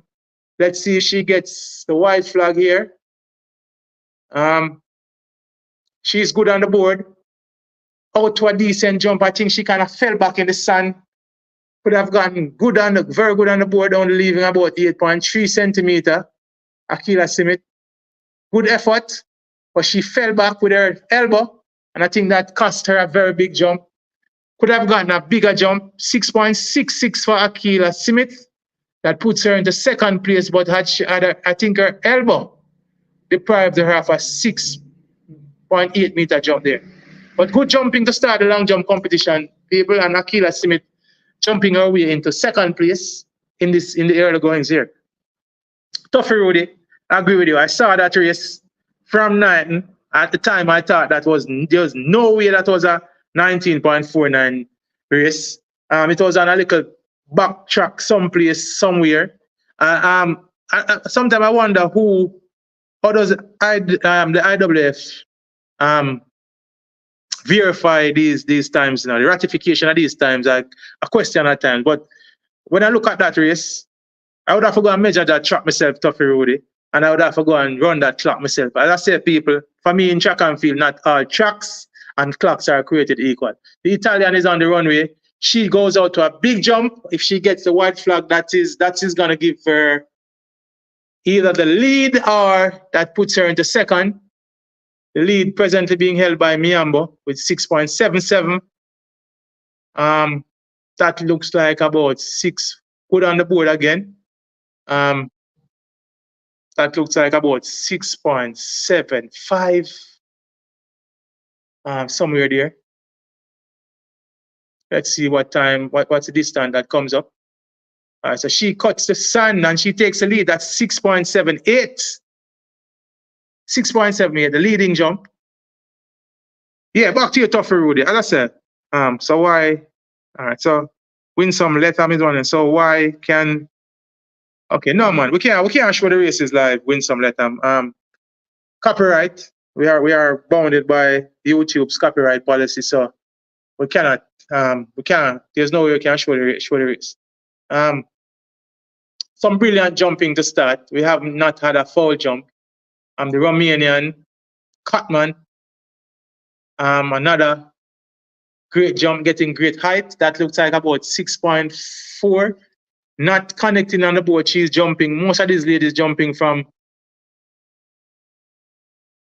in front of the board. All right, let's see what distance comes up for her. That looks like about 6.46. 6.46 for Ratura Cutman from Romania. Yeah, man. So let me read some more of the comments. Exactly. Nothing is impossible. May I ask personal question, Pioneer? Which region are you located? All right. So yeah, the floor.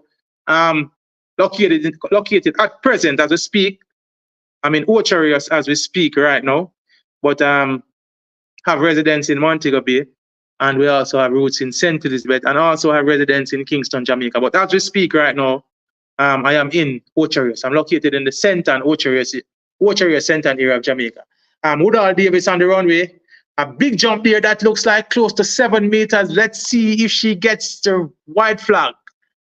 Big jump by Davis Woodall. Tara,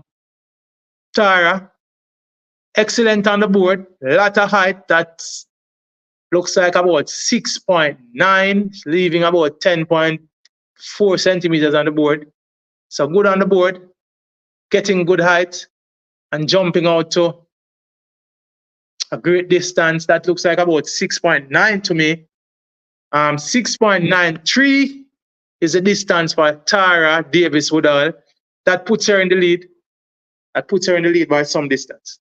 We have Veta from the Netherlands in the shot put circle as a part of the heptathlon for women, as she presently sits in 5th place. The heptathlon are being led by Katharina Johnson Thompson with Nafi Tian, the Olympic champion, in 2nd place in the silver medal position at this time, but only 3 events of 7. This is the 3rd event of 7 for the heptathlon, so quite a way to go there. And as we know, in the heptathlon, some of the ladies have strength in certain areas. Good show for Veta there, best throw of 15.04 meters. So as it stands for this round of the shot put, the best throw was by Nafithian, showing a personal best of 15.54 meters, and that should give her some amount of points for her to cut in on the leader, Katharina Johnson Thompson. So let's see the tabulations after the results of the shot put. Also seeing the setup, things being set up for the 200-meter finals of men, and that comes your way in a matter of minutes, ladies and gentlemen. Yeah, as I said, coach, I'm a place, yard the floor. Win some let man. We are bounded by copyright rules of YouTube, so we are unable to show any live feed. Can't afford a copyright strike. So we do the best for you. We will try and visualize what is happening. So if you stay with us, Win Some Let Man, we will do a good job of painting the pictures, giving you the happenings in real time as they come up. We'll also give you commentary.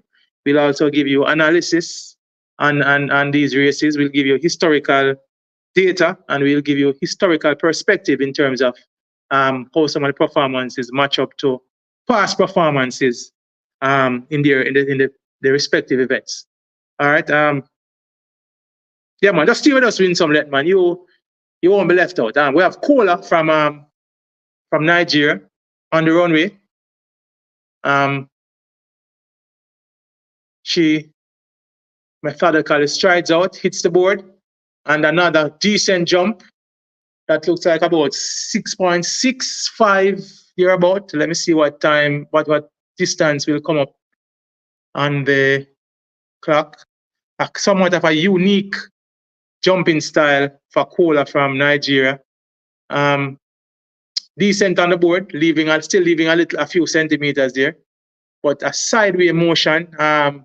Find that to be quite effective. That means your arms won't fall back and hit the sun. So 6.61 for Kola. That puts her into 6th position.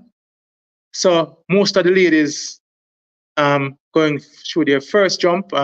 We have on screen here from the US, Jasmine Muir attempting with her first attempt. The US will fancy a couple of medals in this one. Moore strides out. I think we have our first foul jump, big jump there. That one looks like about 7 meters, but you could see from her run up that she actually overstepped the board. So she'll get a red flag on that one, but a big jump. Let's see. That, based on my first glance, looked like that foul jump, but whoa, she was perfect on the board. Inch perfect on the board, and if that's registered, that's a 7 meters jump. That will be the first, that looks like the first 7 meters jump of the evening, or at least 6.95. She was perfect on the board. I thought she had overstepped. I was looking for her to get a red flag, but that was a perfect jump on the board. That looks like the first 7 meters jump of the evening. Inch pitch, she held perfect on the board. 0.6 centimeters, and that is, the distance is up, and that's 6.96 meters, and that puts Jasmine Moore in the lead. So Jasmine Moore leads over Tara Davis Woodall, and that completes the first round of jump for all the ladies. We'll see the ladies attempting their second jump. Raisa Dima, she jumps with it. Last she come. Yeah, man, that jumping style is effective now. We're seeing the other Nigerian here. Akan Narga. She'll be going for her second attempt. I think Akila Simit sits in 5th place as we speak. So Akanaga going for her second attempt. She strides down the runway and jumps out to poor jump there. That's about 6.2. Not as good as her first effort.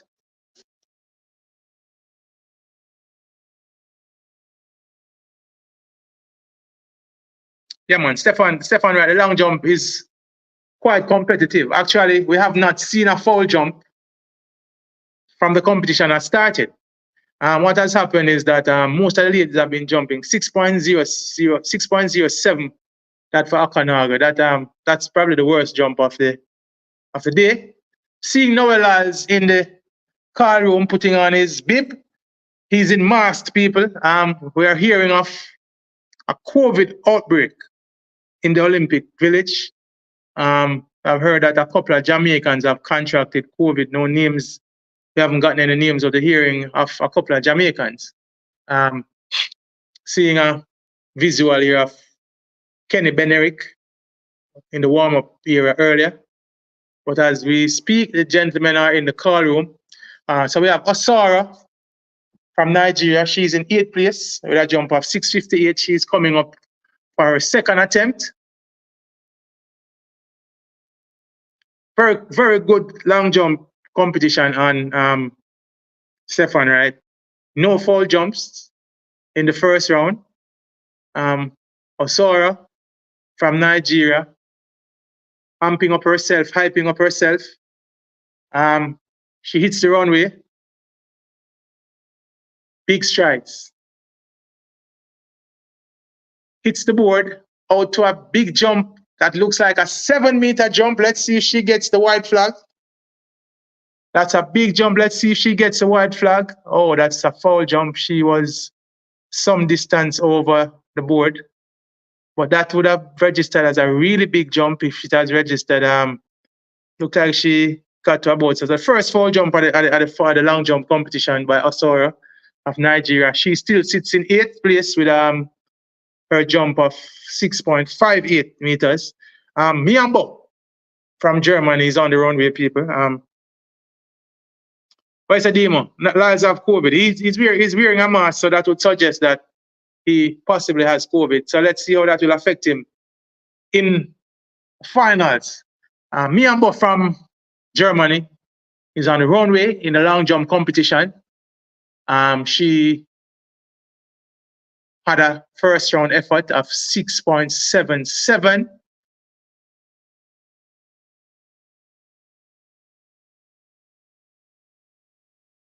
Picture of concentration is Miambo. She claps rhythmically, seeking support from the crowd.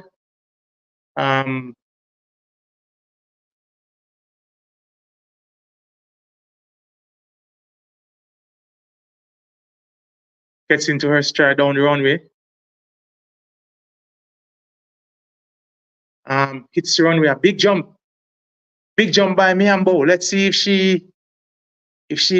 that records as a legal jump, but close to a 7-meter jump. Let's see on the board. Close on the board. Was that a foul jump? No, that was a good jump. Still leaving a little 3.9 centimeters on the board. I think this puts her into possibly second position. That looks like 6.9. That looks like a 6. Oh, 6.81 is the time. Keeps her in 3rd place. So 6.81 from Miambo from Germany. Very, very good long jump competition happening here. First round might have been a warm-up jump. Ladies hitting their strides in the second round, jumping conservatively for the first round to ensure that they register mark. Now they are letting it fly in the sand in the second round. Nichols from the US is on the runway. Speedy jumper. She hits the board. That looks like a foul to me, but let's see what registers here. Looks like her feet was over the line, but over the board. That looks close. Let's see, she gets, whoa, slightly over, but just by 0.8 centimeters, and that is registered as a foul jump, first foul jump for Nichols from the US. Coming up also, people, is the men's javelin show. So things hot in the field and about to get even hotter on track. Maybe he's just protecting himself with his mask. But it's a yard flow. All right, we're going to see now. We'll see. Have some Caribbean interest in the javelin people. We have Anderson Peters from Grenada, who qualified with, and also Kishan Walcott from Trinidad and Tobago. So Caribbean interest in the javelin show, so we'll be keeping you updated on that one. But the long jump continues, and the 200 meters should be on track in just a short while. All right, so things happening quick and fast in the field and on the track in Paris here. So we are here to keep you abreast and updated on everything that is happening. As you're coming to the stream, people, we ask of you, like the stream. And if you're here for the first time and you like what you're hearing, we ask that you subscribe to the channel. We'll be here for the entirety of the Olympics. And we are a Jamaican YouTube channel. We give you authentic sporting coverage from a Jamaican standpoint, as well as from an international standpoint. And we are authentic and we are knowledgeable in the sports that we cover and discuss. So feel free to subscribe to the channel. You can join us whenever we're here. We have some of the best football information here on this channel. We give you some of the best track and field coverage here on this channel. Seeing Julius Diego from Kenya coming out for the javelin show as we speak. Also seeing we have about 3 Finnish athletes in this one. Keranen from Finland, Toni Keranen. The Finns have a rich history in this one. Remember Victor Pitkamako. Seeing Kishian Walcott coming out. He qualified with a throw of 83.02, former Olympic champion Kishian Walcott. Remember him winning that by a surprise throw in London 2012 to win the gold medal for Trinidad and Tobago. All right, the long jump still continues, but they have broken away from the long jump to give us this, the introductions of the men's. To give us the introduction of the men's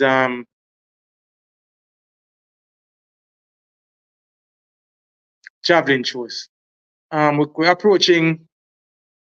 also approaching the start of the men's 200 meter. So tell a friend to tell a friend. 200 meters are about to be on track in a little while from now. Noah Lyles seeking to secure an Olympic double. We know he's a double world champion over 100 and 200 meters.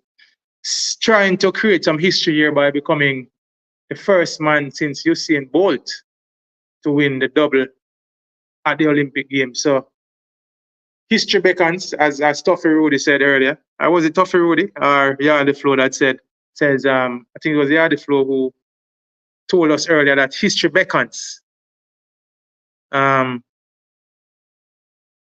Yeah? Yeah, man. So Yardy Flo was the one who said to told us that history was gonna be made. So let's see if Mr. Lyles can run himself into the history books by becoming the first man since Usain Bolt to secure the Olympic double. Al Pacino from Italy is on the runway in the women's long jump. That's a big jump. Let's see if she gets the yellow flag. That's close to the 7-meter line there. That's close to the leader. That looked like about 690. That looked like about 6 meters 90 for Al Pacino. Very close on the board. Let's see if she gets the good on the board. 3.2 centimeter left on the board. Big jump by Al Pacino. That should put her amongst the leaders also. Let's see what's the mark that will be registered. She cut the sun at 6.87, and that puts her into third place. So Al Pacino, great jumping by the ladies here. Couple of ladies going out close to the 7-meter mark. No 7-meter jumpers just yet, but a couple of 690s, and Al Pacino there with 687. And she's in third place, registering her second jump of quality.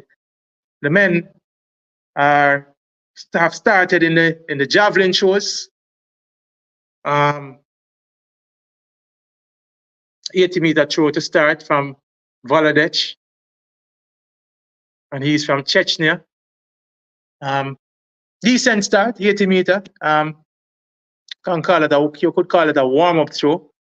You get the feeling that the winner will need somewhere in the 86 or 87 meter mark to win this competition.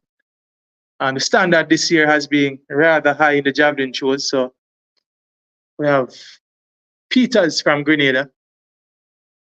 Disappointment for Grenada last night. Karen James run out of the medals in the men's 400 meter. We saw them getting a bronze medal earlier on the program with London Victor winning the bronze medal in the decathlon. That's over 10 events for men.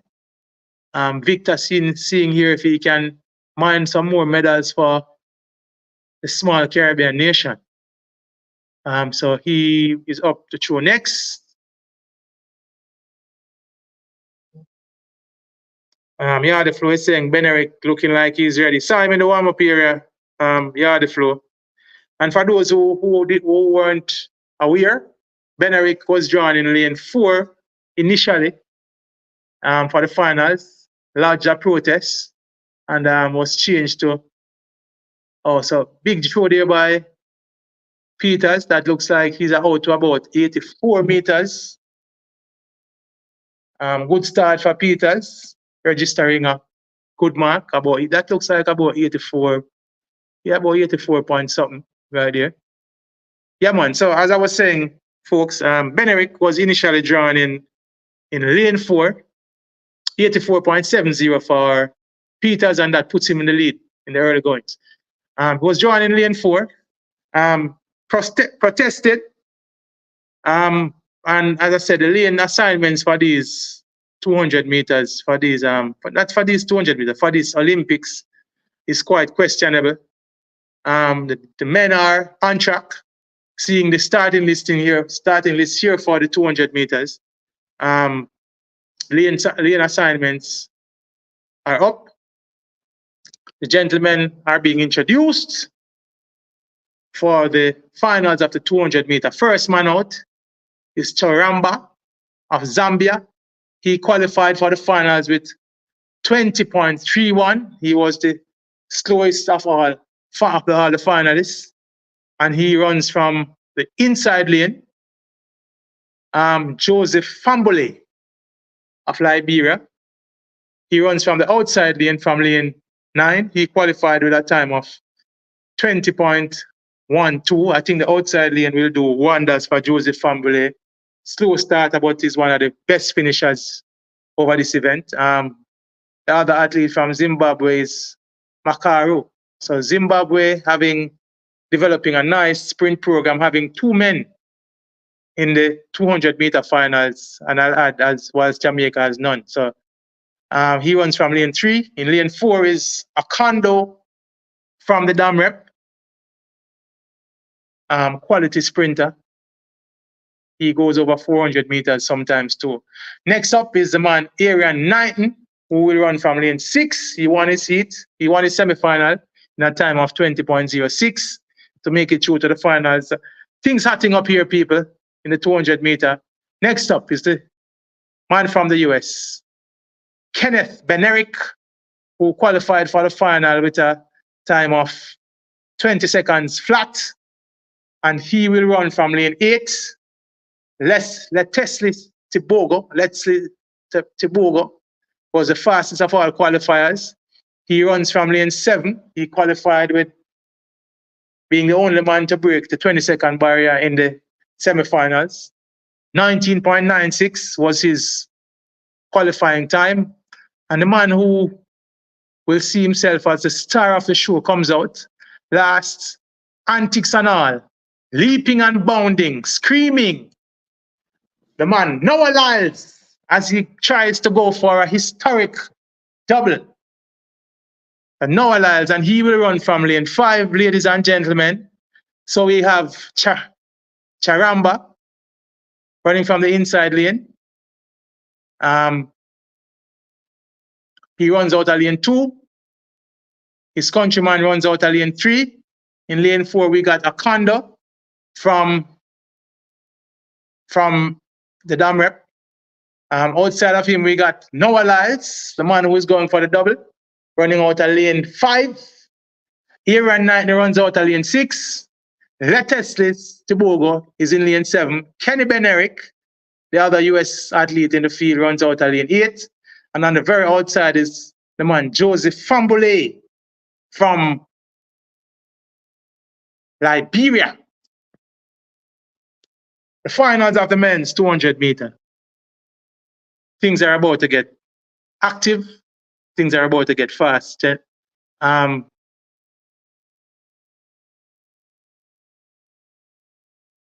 it's a yard flow, double history. I think so too. 4 Americans in the finals, no yard flow. The outside lane is Liberia. Fambule from Liberia, yard flow, not America.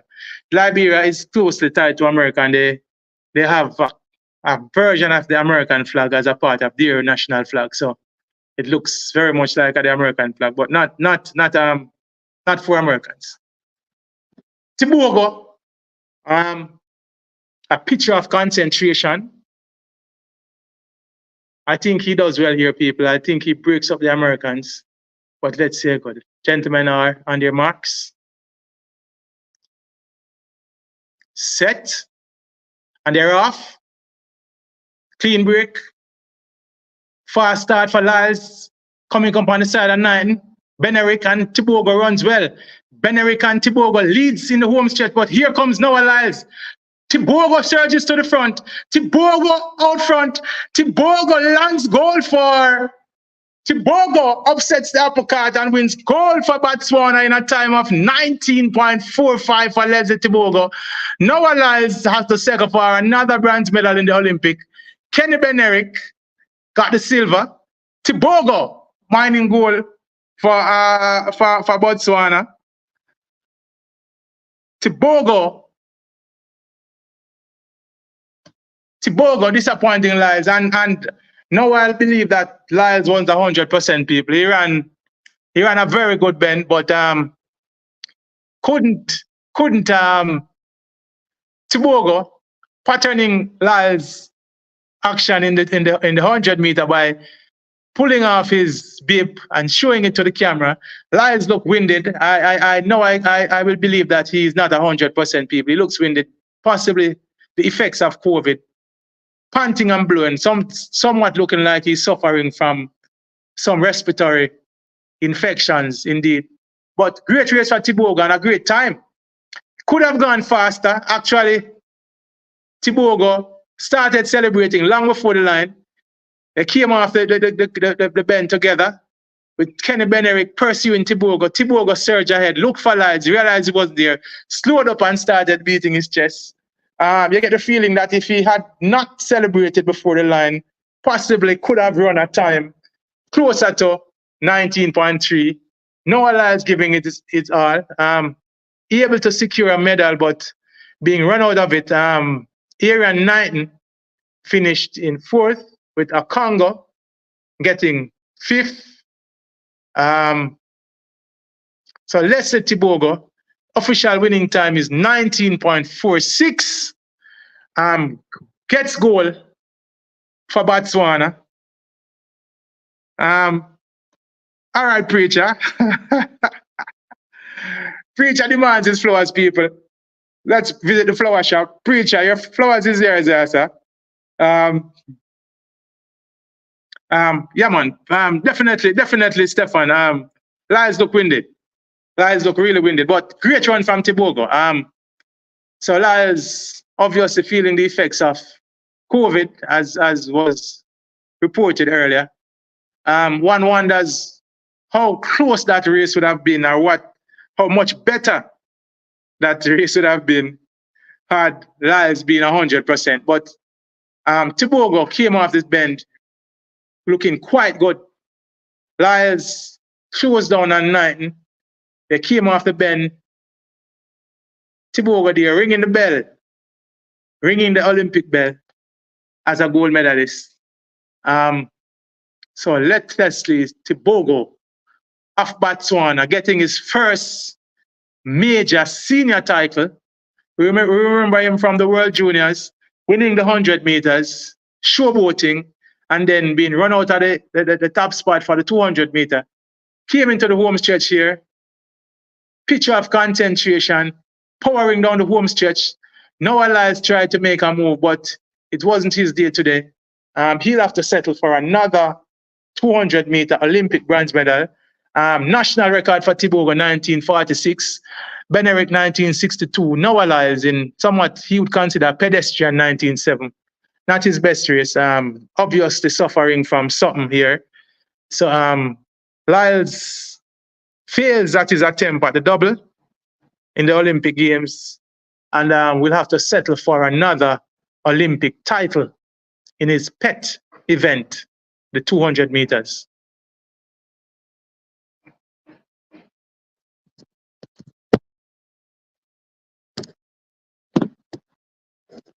Come, people, drop some comments in the comment section and tell me what you think about that. Mr. Somebody said, bold son win.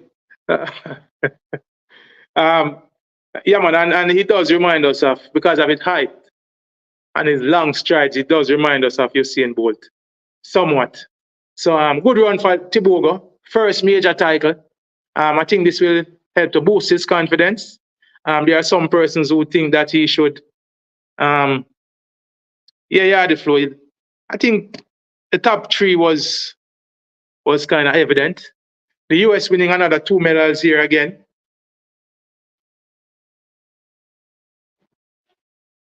The US mining another 2 medals in another sprint event. So they are 8 from 12. Yeah, that's it. 8 from 12 in the 200 meters. Winning 2 gold medals in every event. We have Kishian Walcott here on the Javelin. That looked like, let me see what distance that throw went out. A big throw there by Kishian Walcott. Let's see the distance that came up. That looks like a really big throw from Walcott. Would love to win another Olympic title, 12 years on. Big throw by Walcott, 86.16, and that puts him into the lead. So Walcott here harboring hopes of winning another Olympic title, 12 years on. We have Al Pacino here from Italy in the long jump. Another decent jump from her, but I think that doesn't surpass her earlier attempt.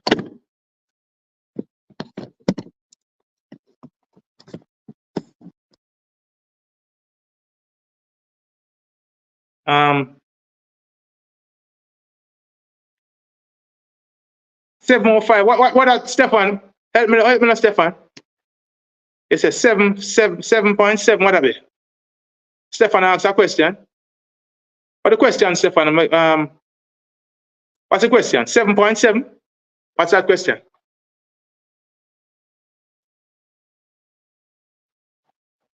Yeah, man, definitely having some respiratory issues.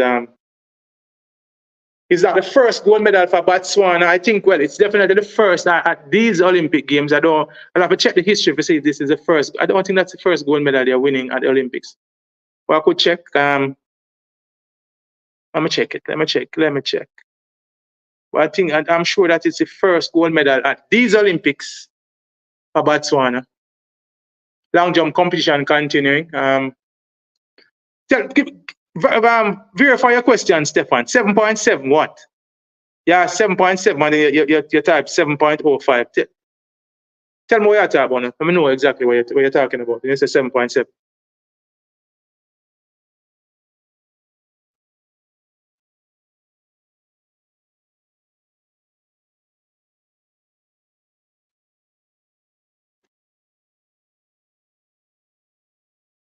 So welcome to everybody who is here with us on the stream.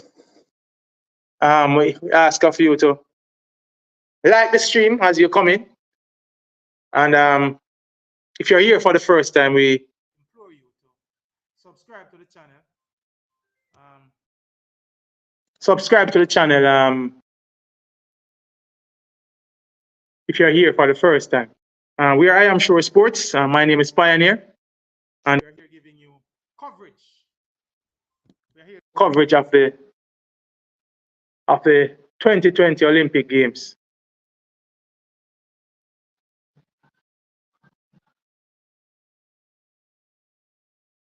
We have Woodall. We have Davis Woodall on the runway. That's another big jump from her, peppering the 7-meter line. Tara Davis Woodall is peppering the 7-meter line, people. Let's see. Quite an attractive athlete, I would say. Big jump there, that is just around the 7-meter line. Still left a lot on the board.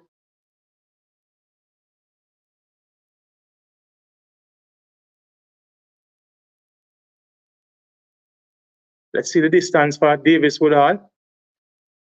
6.95. So she actually has a 7.05 jump. I don't know if that's what you were talking about, Stefan. So Davis Woodall leads with 7.05. We have Lyndon, we have Peters, Peters from Grenada, and wow, big throw from Peters. I think that puts him in the lead. That takes him past Kishan Walcott of Trinidad and Tobago. So both Caribbean contenders here having great throws in the men's javelin. Big throw by Peters. I think that puts him in the lead. 87.87, and indeed that puts him in the lead. So big throw. Big throw. Things heating up in the field. Walcott is up next to throw. He just saw his fellow Caribbean athlete taking the lead there with a throw. He threw 86.51 and 87.87. Now he showed 86.16 and 87.87 being shown by Peters. So Walcott is up next to throw. No, that's a throw under 80 meters. He fouls that one. So he will stay in the silver medal spot. So we could have a couple of medals for the Caribbean here, people. Kishan Walcott, remember him from the 2012 Olympics, surprising everybody in winning the javelin throws. And 12 years on, he's here in contention again, contending for one of the medals. All right, so let me see. Yeah, man. So Stefan, yeah. So yes, indeed. Georgia Dan, welcome forward now. All right. Noah, Finado, Tokishian, your flap God. Nah. Oh, so Noah, Uno to Tokishi. God now sleep you with. All right. What you say is poetic justice, Georgia Dan. That's what you say? That's what you're implying? Another big jump throw there. That looks like the leading throw for the man from Pakistan. Nadeem. Nadeem from Pakistan there with a big throw. That looks like an 88-meter throw. Let's see. That looks like the biggest throw of the competition so far. Going out, way out. Let's see the measurement on that one. All right, Jordan. Me here, Jordan. You said is retribution. It's karma, bridge. You said that. You said.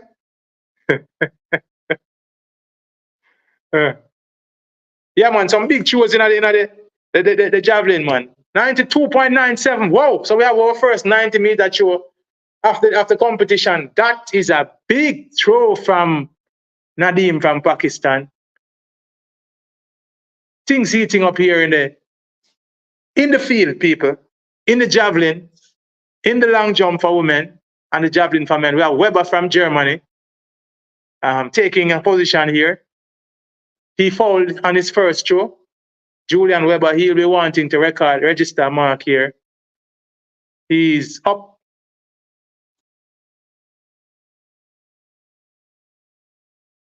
I say, Chilani, mash up, you know. What is it, Judge Dan? Yeah, man, Chilani, mash up, you know. How we glad down here. All right, Judge Dan, from out of Chilani. Another big throw there for Weber from Germany. Things heating up. Things getting hot and interesting in the javelin throw. That looks like another 90-meter throw there from, let's see the mark on that one. Or at least that looks like another, that maybe an 88-meter throw. Might be about 88 meters. 87.33 for Julian Weber. That puts him in the third place, which means that pushes Walcott from Trinidad out of the medal. So Walcott will need to do a little bit more if he intends to medal. The Kenyan, the big Kenyan, the man who taught himself to throw the javelin by watching YouTube videos, Julius Yego. He's up to throw 80.29 meters in his first attempt. He's sitting in 9th place. He'll go out with a big throw. That's another big throw. Just remaining in the sector, that looks like it's going to put him into medal contention also. Big throw by Julius Yego. He has a throwing style in which he falls to his chest when he throws. Reminiscent of Victor Pitkamaki from Finland. Big throw there by Julius Yego. Let's see the distance. That is 87.721. He chose a season's best to get into medal contention. Now he's in the 3rd place, so that pushes Weber down to 4th and Kishan Walcott down to 5th. Things really getting heated here in the javelin throws. The finish, the man from Finland is up. One of the finish throws. Disappointing throw that comes down about 77 meters. So poor throw. So Trillani, I mash up my bridge. All right. So now I just said, don't mess with Jamaican. You rob us? We hope. Well, you said the goods are work. Nature 69. Nature 69, so boy. Then we go check the goods, man. Carefully, I said these things on the pastor channel.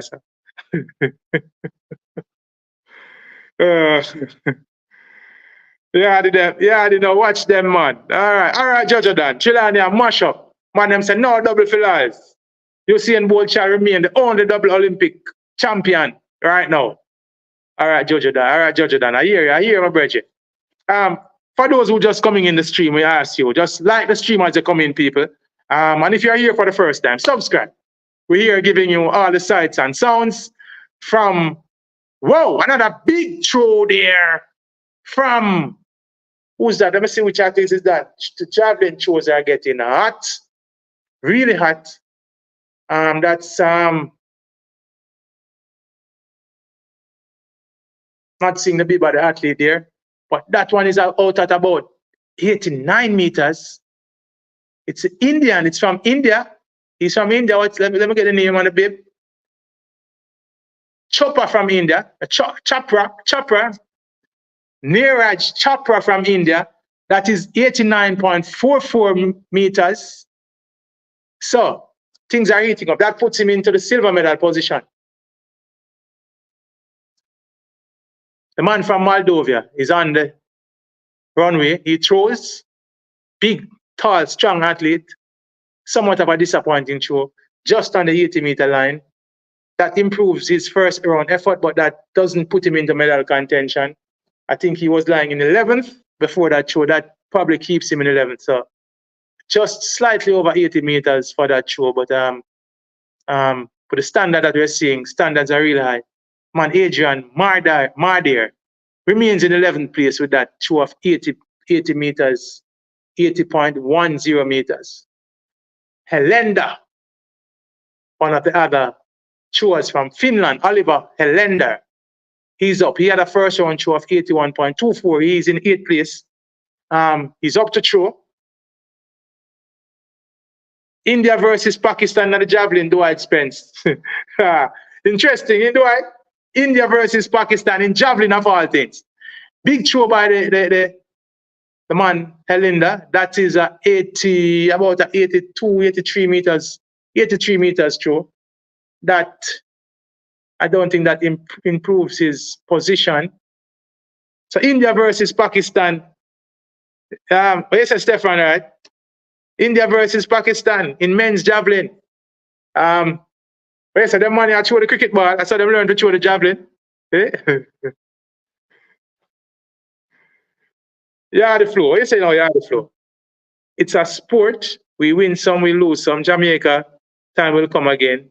We don't have to bash other athletes to be great. It breaks my heart.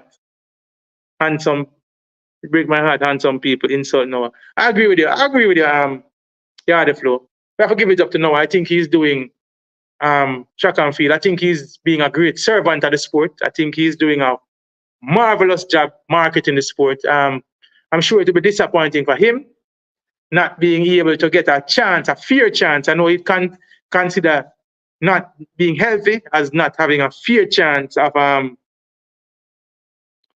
defending or not defending, but giving himself a shot of going for the gold medal in the 200 meters, which is actually his pet event.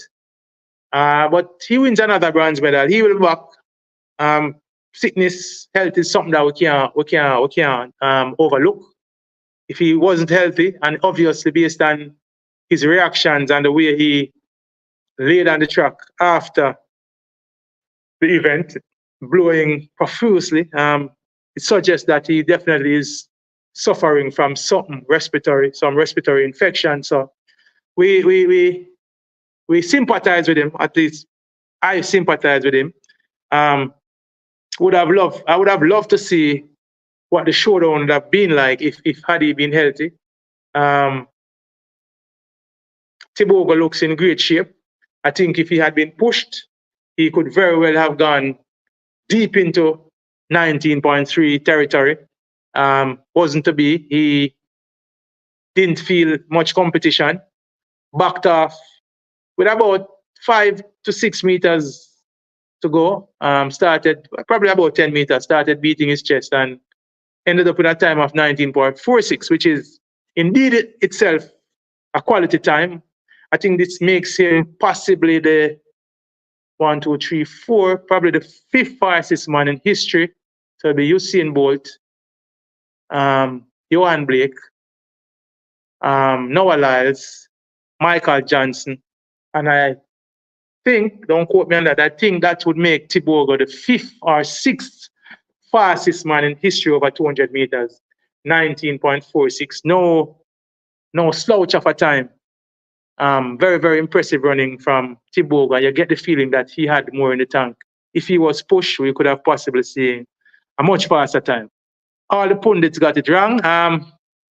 Yeah, Ricky 10. I guess you won't be flying your US flag so high. I think you'll be flying your US flag at half mast tonight on your house, Ricky 10. All right, so yeah, man. And I agree with both Yardy and Yardy Flow and Stefan, right? The venom and the victory that is shown at Noah, I don't think it is warranted. I don't think it is deserved. I think this youth has been nothing but complimentary of Jamaica and Jamaicans. I've yet to hear him hurl any insults or any bad energy towards a Jamaican athlete or Jamaica as a country. And even when us as Jamaicans have gone at him with victory, he has been nothing but graceful and gracious in his response to us. So let's not beat Noah too much. We have the women in their fourth event in the heptathlon, and this is the 200 meters. We have Nafitian in this one. Ladies buckling in the 200 meters of the heptathlon. Nafitian coming back at the Polish athlete out front. She finishes in second. The winning time for the Polish athlete is 24:21. Tiam, let me see the time that Tiam got. Tiam going for an Olympic title defense in the heptathlon. Finishing second in that one. Yeah, man, the people, and we can only implore Jamaicans, you know. Let me see what you say again, yeah, the flow. Nitro 69, we would have been better off if we would have used the Obia your cook, your kaka, to get our men in the 4x1 instead of bad minding and lower. He still gets a medal. Where are we? Out. Big argument that yeah, the flow. Big argument. We can't deny. We can't disagree with him, my brother. See, Tian with a season best of 24.4, that should get her some good points in her quest in her tackle defense. Miambo, who had her third attempt at 6.95 in the long jump, sitting in third. She's on the runway. Trying to stay amongst the medals, are trying to get into the lead. Miambo of Germany. She runs down the runway. A big jump that looked like 7 meters, but was it a foul jump? That's a 7-meter jump. But did she foul the jump? Let's see if she gets the red flag here. Over the board.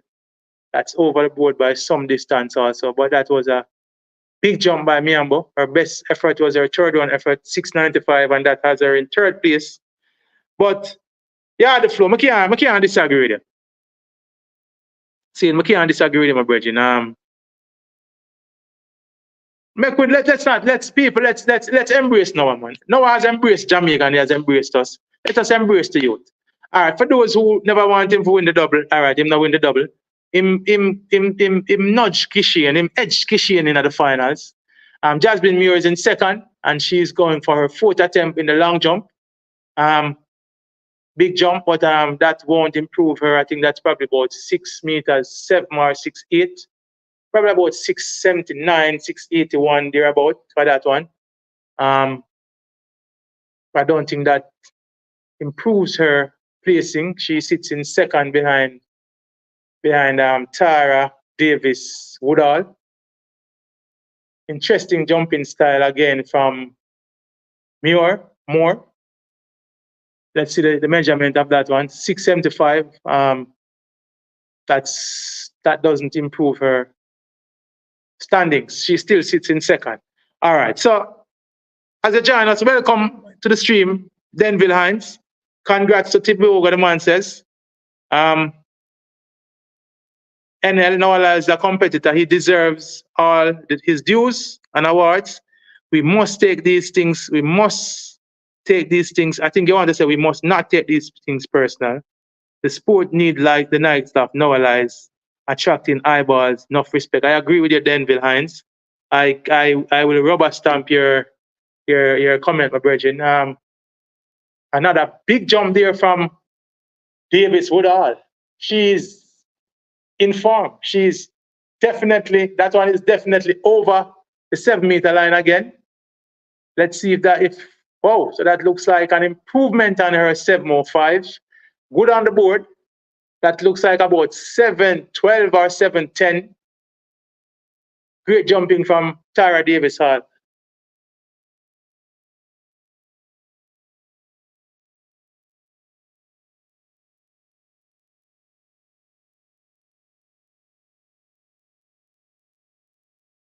All right, so Ronnie Maxam, welcome, Ronnie Maxam. So 7 meters 10 there for Davis Hall, increasing her lead here, people, sitting in the gold medal position for the US. All right, so Ronnie Maxam, you say, no, I go the out. But you see the 100-meter finals, we can't accept it, bro. But I guess, unless we're suggesting that there's a conspiracy and Noah is a part of the conspiracy, then we have to just. So if there's a conspiracy, we'll have to blame the organizers, but we can't blame Noah. Noah did what he needed to do in the race. He ran a good race. He ran a PB, and he was awarded the gold medal. We can't knock him for that. That is what an athlete is supposed to do. Go out there and perform at his very best, perform at a very high standard, give us the highest level of competition, which is what sport is about, people. Let's not forget that this is sport, and in sport, we thrive to have the best competition. That is what sport is about. Another big show there by the Chechnyan show. We're having a very high standard of long jump for the ladies, and also a very, very high standard of javelin show amongst the men. He chose out to a distance of 88.5, which puts him in third place. So the Caribbean men have been relegated down the order. So let's see, the javelin continues. But going back to the comment section, people, let's not listen. For me, I'm disappointed as a Jamaican that we have not garnered more medals. But I am, and whilst I'd say I'm a little disappointed about the results of the 100 meters, what I am not disappointed about is the competitive nature. I would have been happier, yes, if the Jamaican had come out on top, but we have to give it up to the competitors. Noah Lyles is a true competitor. People, listen, in an Olympic Games where we see a lot of athletes withdrawing for injuries, withdrawing for different reasons. Some reasons are still unknown. Noah Lyles, in spite of having COVID, came out in the 200 meters, gave the best of himself, saying, and your pioneer is there, any chance that Kishian Thompson is awarded a gold medal retroactively? Denville Hines, your guess is as good as mine. I heard it being discussed on radio this morning. Mr. David Riley from the J3s, he's a part of the J3s, people, for those who know, came out and said, based on the rule books, and we have seen this happening over the years, but not because it has been happening means that it is right. We have seen it over the years where the authorities have gone to the thousands of seconds to separate athletes. All right? And Mr. Riley, who is an ardent track and field mind, went to the rule books and said it should not have been done. However, we got a response from the MVP camp, who also have a couple of track and field gurus over there. All right? And they are saying that Mr. Riley is not right. They have accepted the fact that Kishian has to settle for the silver medal. So who is right, we saw Bruce James, who I consider one of the best track and field minds in the world. He's a part of the MVP family. They have come out and said that Mr. Riley was not right in his assessment of his interpretation of the rules. All right. So they have accepted the fact that Kishian has won the silver medal. However, Mr. Riley is adamant that the rule should not have been interpreted in the way it was interpreted. So they should have both gotten the gold medal. Will the J3s now bring this to the IWF and to the IOC? Your guess is as good as mine, Denville Hines. We haven't heard anything to that effect just yet, but I figured it is something for consideration, and it is something that might be looked at going forward.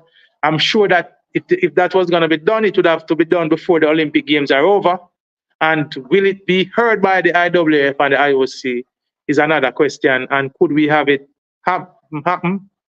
Then Winsome Letman is saying Kishian would have beat Lyles. I think whenever they clash next, and it's a pity that we are seeing Lyles now suffering from COVID, which means is going to hamper his post-Olympic schedule. So whatever clash we might have harbored hopes of seeing immediately after the Olympic Games might not be manifesting itself right now because of the fact that he's suffering from COVID, which means his training regime might be hampered. So it could be a little while, probably later on in September, maybe at the Diamond League finals, that we see a clash between Noah and Kishian manifesting itself again. And still will have a little asterisk on it, especially in light of the fact that Noah has now contracted COVID. So a little bit of sting or a little bit of juice have been taken out at the rematch. So as soon as we get to your next comment, Stefan, you're saying, yeah, I agree, and it's totally unwarranted. I have been following Noah and Sha'Carri for some time. What they do has nothing to do with Jamaicans. And these two athletes have been, there was a time when there was a little back and forth happening between Sha'Carri and some Jamaicans. Now, I don't think in any of the exchanges I saw her being disrespectful of a Jamaican or disrespectful of Jamaica in any way. In the heights of the controversy, she visited Jamaica. And Noah, as we know, is with a Jamaican woman. He visits Jamaica on a regular basis. We see him embracing our culture. We see him dancing. We see him endorsing our food when he's here. We see him visiting our beauty spots when he's here. And he has been nothing short of complimentary of Jamaica and of Jamaicans and all of that people, whilst we have seen him criticizing his own country. We heard Noah Lyles criticizing the NBA players, and in that statement he said, and I quote, "America is great sometimes, but..." So, and he went on to issue a criticism of America. See? So a man who is prepared to criticize his own country, but is nothing but complimentary of Jamaica and Jamaicans, I don't think he deserves the kind of vitriol and venom that is directed at him. Now, if Jamaicans want to celebrate him not winning the double, then by all means, let us go ahead and do that. But let's not kill the man, let's not bash him. I think he's good for track and field. I think he brings a plus to the sport. And we look forward to the rivalry that will develop between himself and Kishian and the other Jamaican sprinters. I think some of venom is directed in the wrong place. See, are some of our criticism. People, let's be critical of even our own Jamaican athletes when they underperform. I think underperformers deserve more criticism than Noah Lyles. Noah Lyles came out and he made the Olympic final a showpiece. A lot was promised in terms of competition, and he came out and he was a competitor in that finals. I don't think he awarded himself a gold medal. It was awarded to him by not a great jump by Miambo there. Close again to the 7-meter line. She sits in third as we speak. I think Akila Simit, the Jamaican, is out. She went out at the first round of the finals. So we have the two US athletes and the Miambo battling for the medals here. Yeah, gentle people. Back to what I was saying about Noah. I'm gonna give Noah a little small break, man. Pioneer, what's surprising to me, while some Jamaicans are busy badmouthing Sha'Carri, she was congratulating Tia for being in the final. This is me, I said, nothing but class, man. Listen, Sha'Carri, apart from her first little round and her first little go around when we know, she misspoke in a lot of cases. And even while that was happening, she wasn't in any way disrespectful of Jamaicans or Jamaica. All right. Since she has come around, she has been a model citizen. She has been a picture of class. She has been very classy in her interviews, and she has been complimentary of Jamaican. She has been complimentary of all the Jamaican sprinters. So people, whilst cheering for our people, let's not strive to tear down others, especially people who show us love. Noah Lyles and Sha'Carri Richardson has shown a lot of love to Jamaica and Jamaicans. So, cut out the venom, my people. See? Give them a hug, to man. See? Them love it. Next year, come Jamaica International, seeing and come racers next year, considering next year is also Olympic year, we are going to see Noah and Shakari coming here to run on our track, come provide with some entertainment, come hold a vibe with me. All right, seeing they didn't win the gold medals. Julian Alfred is the Olympic champion over 100 meters. Noah Lyles is the only Olympic champion over 100 meters, but he did not win the 200 meter. He is the 100 meter champion. Won the bronze medal in the 200. We could applaud the man and move on. See him coming up on track in a little while from now. Seeing the ladies for the 400 meters hurdles, which in itself are going to be another hot one for the track people. We ask you as a come in the stream, people. We're seeing persons coming in and out of the stream. We ask that as a come in the stream, like the stream for us, please. All right, and if you're coming here for the first time, you like the vibe, you like the energy that we're bringing, you like the commentary that you're hearing, you like the analysis, you like the conversations that are happening here, you like the discourse that is here. See, just like the stream, and we ask you to subscribe if you are here for the first time. The final heat of the 200 meters in the women's heptathlon is on screen. We're seeing Katharina Johnson-Thompson from Great Britain in this one. All right, she has been at it a while. Young woman, still only 31 years old, but has been doing the heptathlon for a while. I remember her from all the way back in 2012 as a youngster, competing there with the likes of Jessica Ennis-London and amongst others. So she's in this final heat of the 200 meter for heptathlon for women. And after this is completed, next on track, I guess they will be putting up the hurdles for the next big show that is on, one of the hot races of the Olympic Games, people, the women's 400 meters hurdles, which will see the world record holder and superwoman and super athlete and Olympic champion and former world champion in 2022,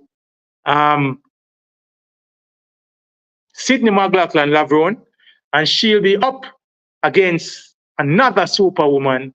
My virgin would say they are both aliens.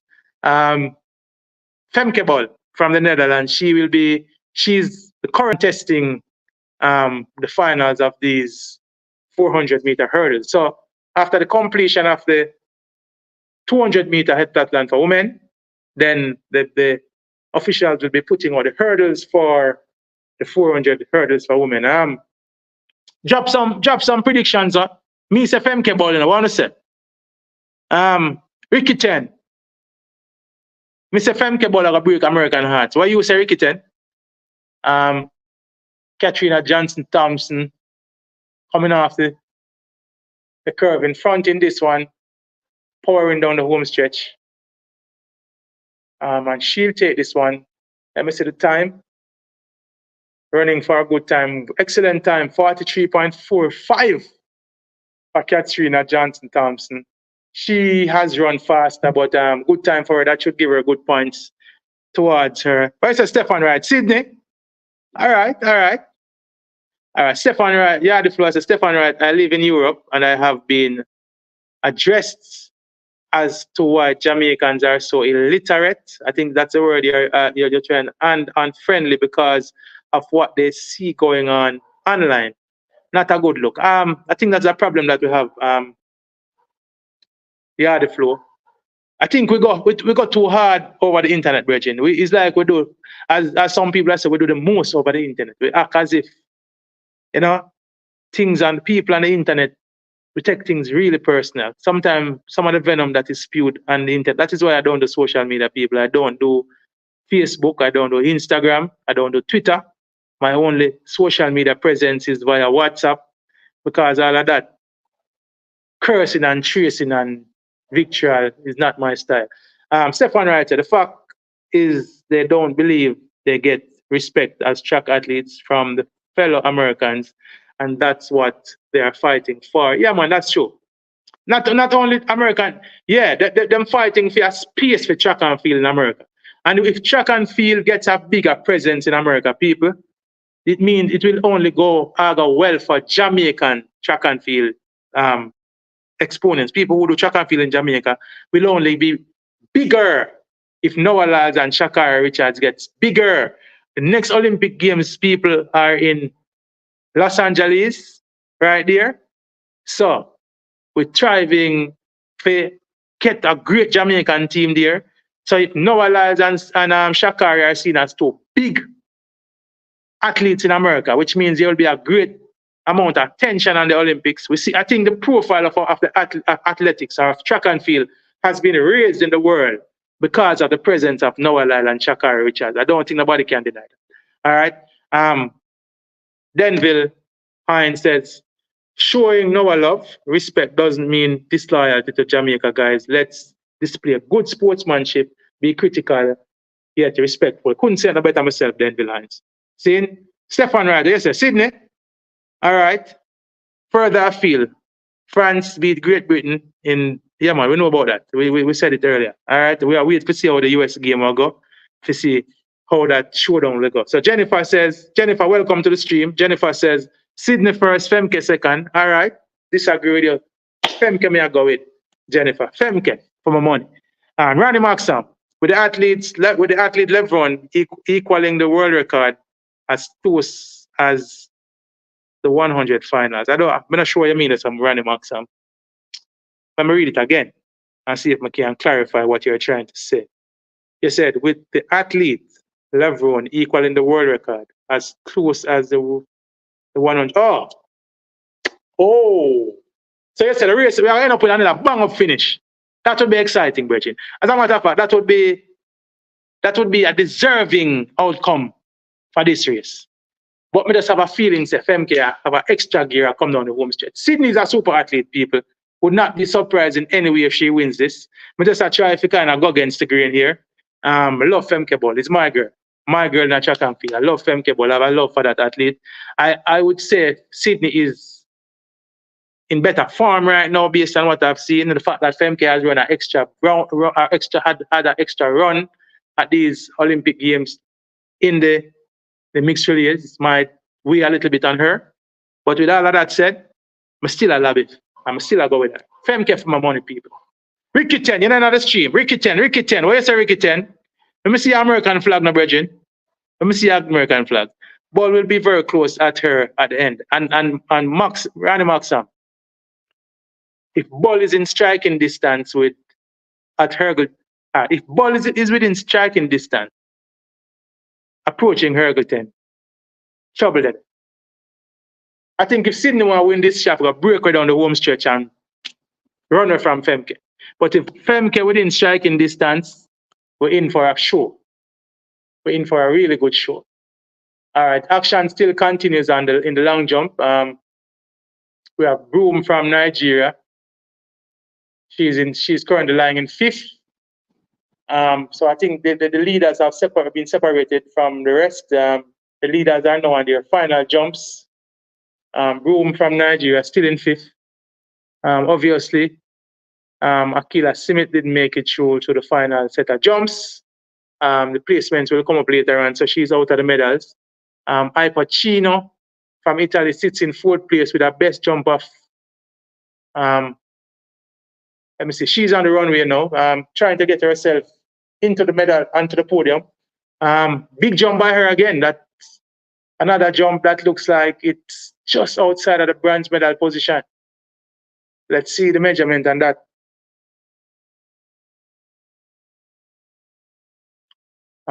She gets the white flag. That looks like about 7. She's good on the board. Only 3 centimeters to spear on the board. Leaps out to a distance of, what is the distance, people? Let's see the measurement on that one. 6.85, a little below her best mark, but she stays in 4th position on that jump. All right, so we see. So most people in the comment section are go with Sydney. So I say me are the only Femke Ball supporter here. As we speak, the hurdles are being put up for the finals of the women's 400-meter hurdles. And for me, this is one of the races of the Olympic Games. This is one of the races that I have been looking forward to for a very, very, very long time. These two ladies haven't clashed in a while. A lot of persons are expecting the world record to be broken. We have seen some very good 400-meter times. We have seen some very good 400 hurdles times. There seem to be a lot of juice in this track. And we could very well, with the quality of these athletes, we could very well be seeing a world record being attempted here. So, a world record, not being attempted, but a world record performance. The long jump is nearing completion. We have Jasmine Moore, who seemed to have won the bronze medal. Miyambo from Germany seemed to have gotten the silver. She's on track now with her final. Well, she's jumping her final jump to see if she can get herself into gold medal position, but she is now sitting in second with a best jump of 698, which she jumped on her last attempt. Let's see if she can go beyond 7 meters 10, which is the leading jump from Tara Davis Woodhall. So Miyamba, the only person that is able to deny Tara Davis Woodhall of the gold medal, takes to the runway for her final attempt. Let's see how she goes. Oh, she runs through and she missed her mark there, people, and ran through and fouled that one. So the US with another 2 medals in the long jump, the gold and the bronze again. The US continue to have a very, very, very outstanding Olympic Games in the field and on the track. So missing her marker there, Miyambo, as having to settle for the silver medal with her best jump of 698, which she jumped on her 5th attempt. Let me see if Tara Davis looking really emotional here, breaking down into tears. Let's see if she goes for her final attempt.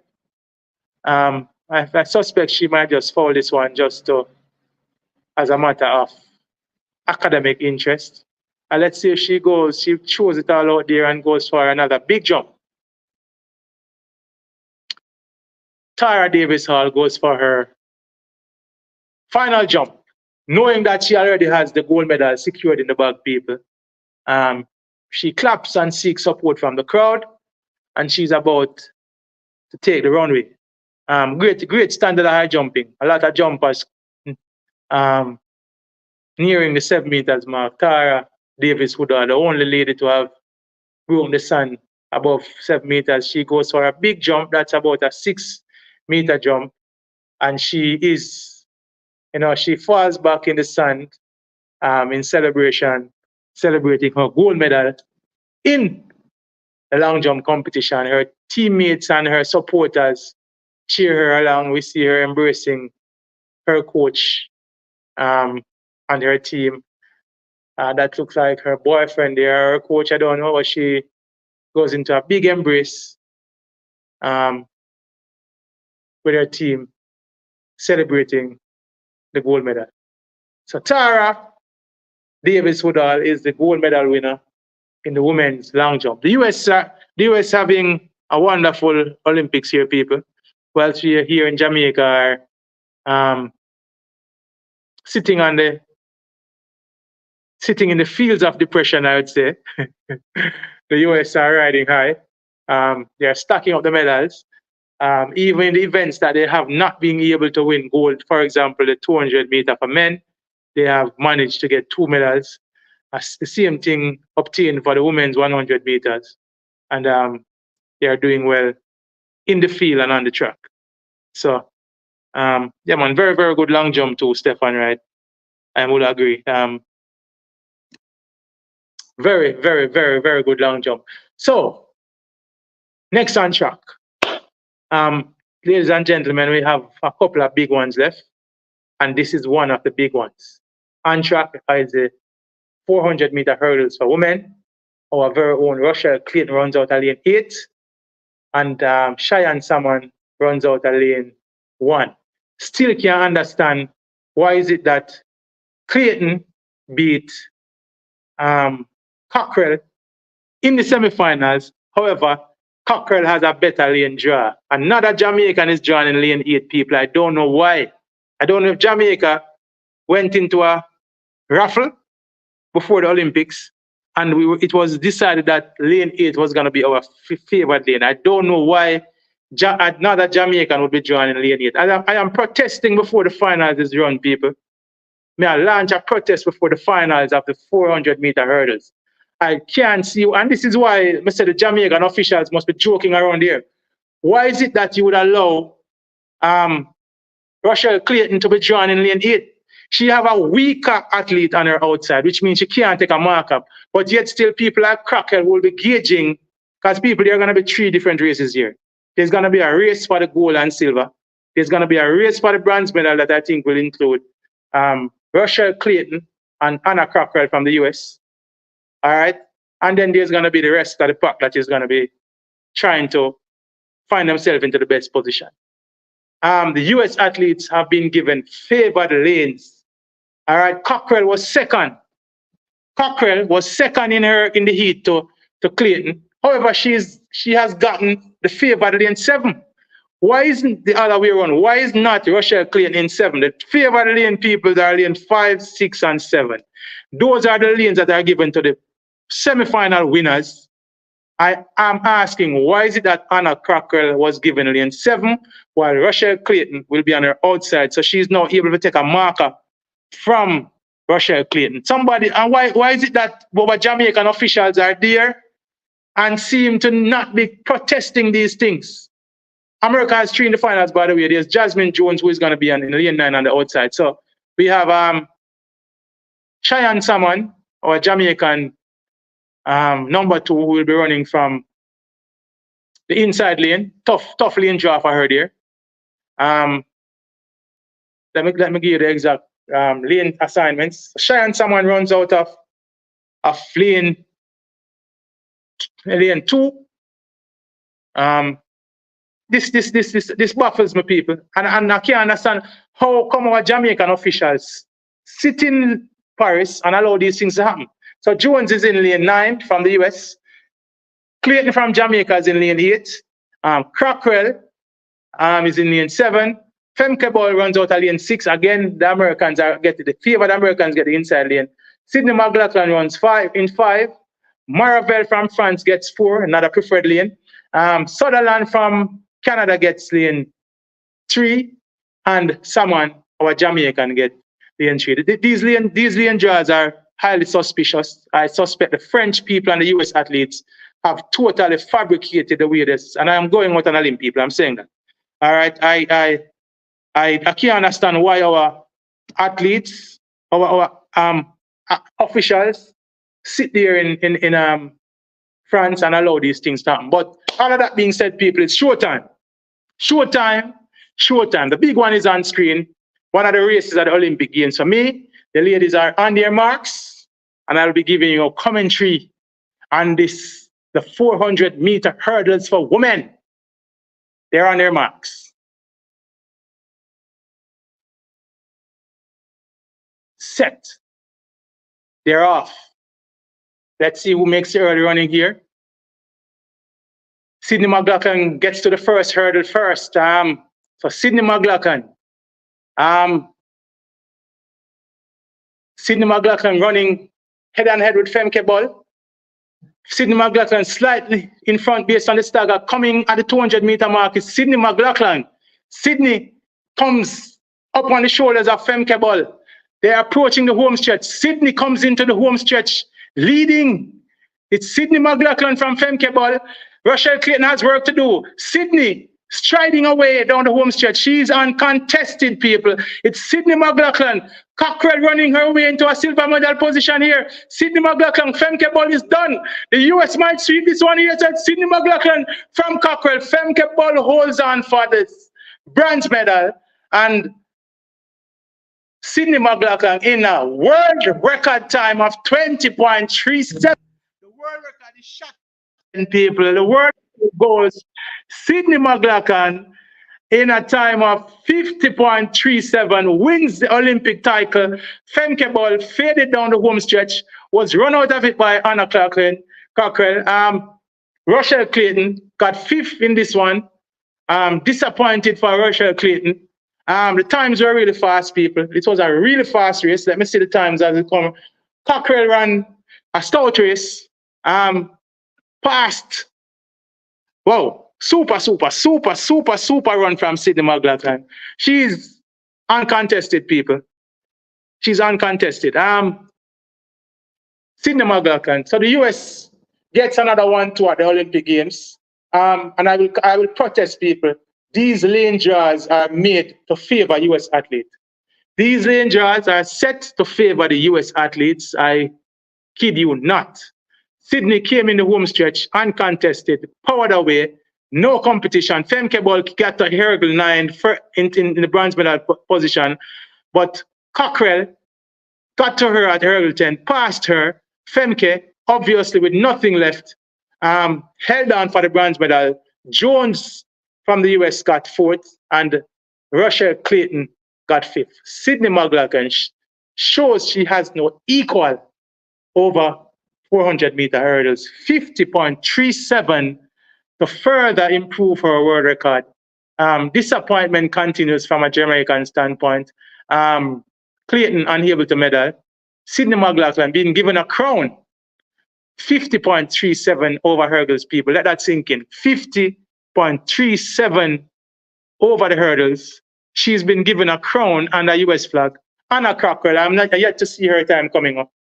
Anna Cockrell ran herself into the silver medal position, 51.87, a personal best for her, breaking the 52 barrier for the first time in her life. Excellent run from Cockrell, 51.27. Femke Ball, somewhat disappointed. She ran 52.15 for 3rd place. You wonder how much effect that one round of the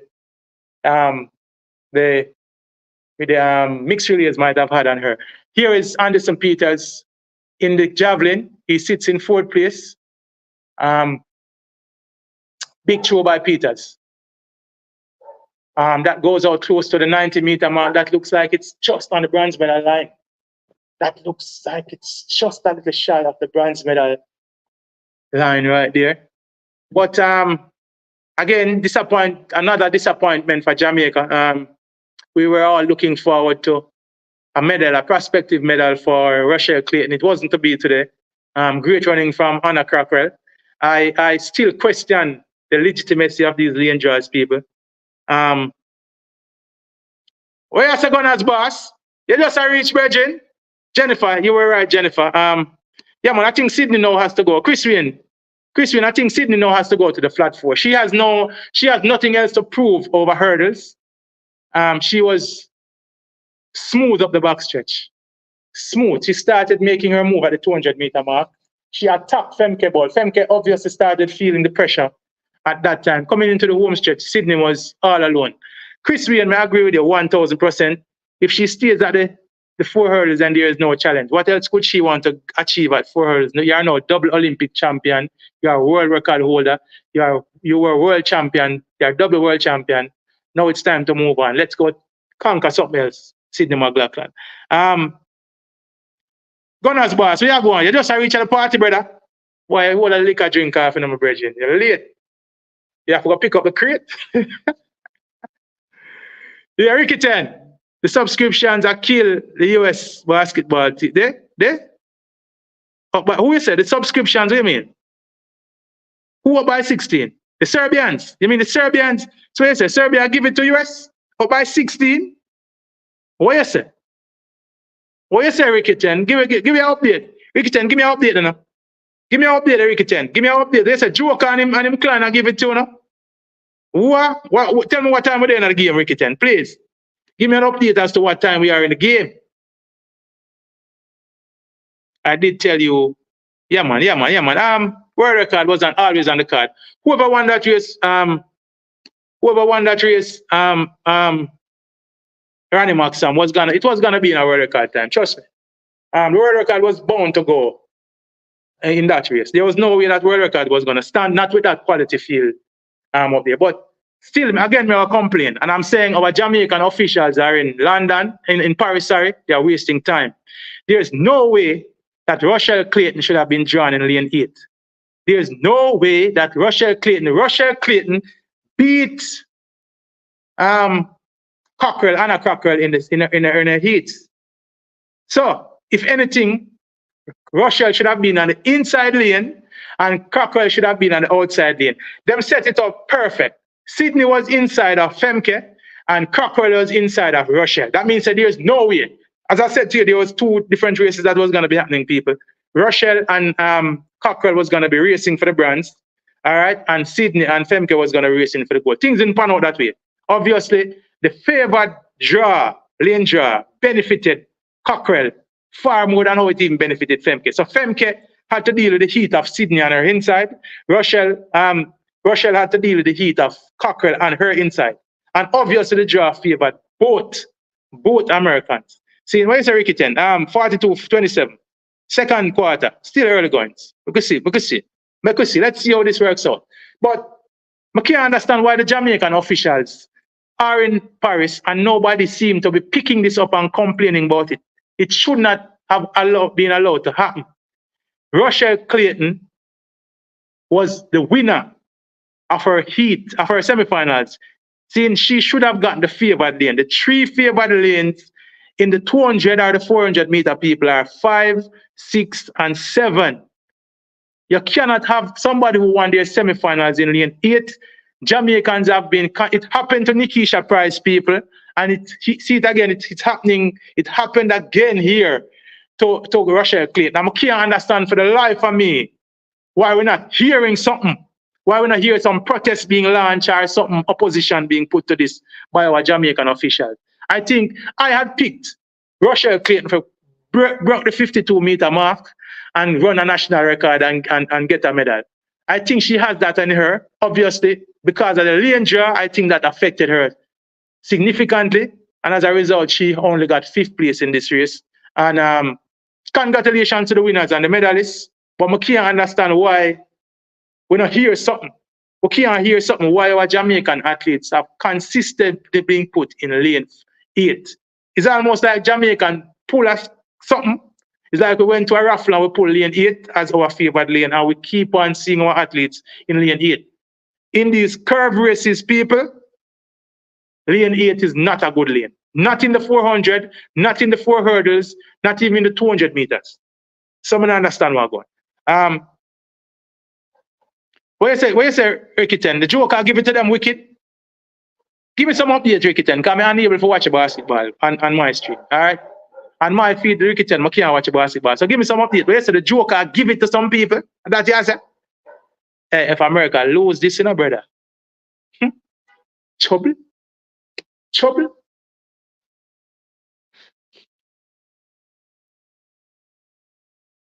I'm coming to the conclusion of the javelin throws. Let me see how the medals are going to be dispersed. We have Diego here for his final throw. I think he's sitting in 5th. Julius Diego of Kenya. He's in 5th with a best throw of 87.72, trying to throw himself into medal contention here. Julius Diego, the big Kenyan, chose out to, whoa, that's about a 82-meter throw. He applauds the crowd, and he will have to settle for 5th spot in the people. I'll continue to say this. When I understand what is happening, somebody needs to explain to me, why is it that all our Jamaican athletes seem to be getting lane 8, whilst the US athletes are getting the favored lane at the Olympic Games? It is costing us medals. It is costing us places in finals. I can't understand. And nobody, you have to tell me, we don't have, our officials don't have no balls to go to somebody and say, no, this can't stand. We're not accepting this. We need to know why this happened. Sydney McLaughlin wears a crown. She is beautiful with her crown, her queen's crown on her head, and her star-spangled banner draped all over her. And she walks with a radiant and beautiful smile. First time I see Sydney smile so with such delight. You know, she normally is level, even-keeled. Hardly celebrates when she wins. We've seen her walking around in celebration, saluting the crowd. Kudos to her, another world record for Sydney. Big run, 50.37 over hurdles. Super run. Ricky 10, keep me posted, Ricky 10. Keep me posted. Keep me posted, brethren. Let me know what go on. Let me know if the US I get them face tear off. Please. It would give me nothing but joy and delight to see the US big team get spanked in these Olympics. For those who argue for this current generation and say they are greater than who and greater than what, and have the audacity to try and compare them to the dream team of 1992, it would definitely up by 15 now. Let's see if the US have it in them to come back. Still early days. So we're coming, I think we are coming down to the final 3 throws in the so I guess Peters has secured is assured of even the bronze medal. He will throw to try and improve on his medal. Anderson Peters, he has a best throw of 88.54. That has him in the bronze medal spot. He will try and improve on his medal standing here.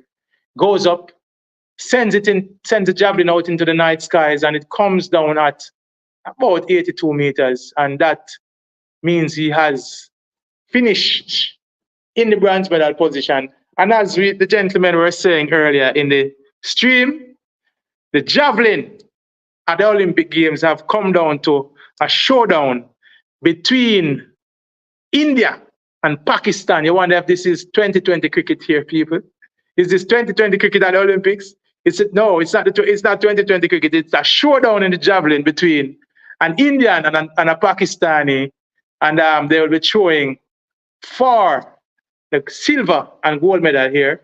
The Pakistani is in the silver medal position. No, the Indian is in the silver medal position. Wow, we see a fair amount of Indian and Pakistani support in the stands. Chopra, the Indian, sitting in the silver position with a throw. He has 1 recorded throw, people, and that's the silver medal throw of 89.45. His other 4 throws were foul throws. He has 1 throw to go for all the glory. He runs up. He throws the javelin into the night sky. He looks a little disappointed with that effort, coming down just about the 80-meter mark. So he'll have to settle for the bronze medal, and the Pakistani is going to win the gold medal. So Pakistan will prevail over India in javelin, not in cricket, people, in javelin this time at the Olympics. All right, so Pakistani Nadeem, having the comfort and luxury of knowing that he has the gold medal safely in his bag with a big throw of 92.97. That he showed on his second attempt, his first legal throw. He will go for what I consider a celebratory throw. Runs up to the marker, sends it into the sky, the night sky. That comes down. Whoa, another big throw, people. That looks like another 92-meter throw by Nadeem. So he basically puts the icing on the cake. Another big throw for Nadeem of Pakistan.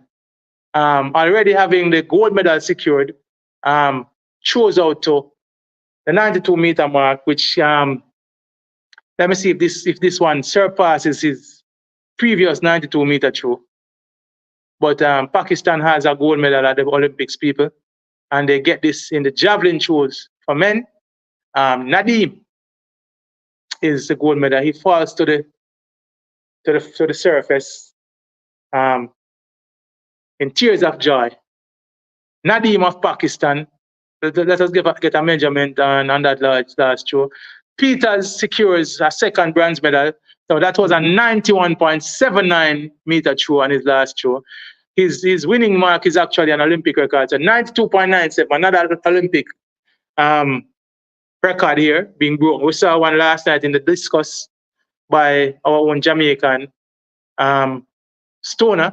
And tonight it's a turn of Nadeem from Pakistan. Another excellent field event at the Olympics, 92.97, and he wins the gold medal for Pakistan. All right. Wow. So I think we have one left.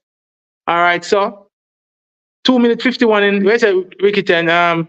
2 minutes 51 in the second quarter, left in the fifth. So the lead is now 10. Let's see if the Joker and company can hold off the fast finishing mighty US. It would be quite an upset if the US were to lose in these semifinals. I'm sure France, who sits waiting the winner of this game, will be licking their chops with the prospect of not facing the US, but instead facing Serbia in the finals. But let's see. Still early days yet, people. Early days.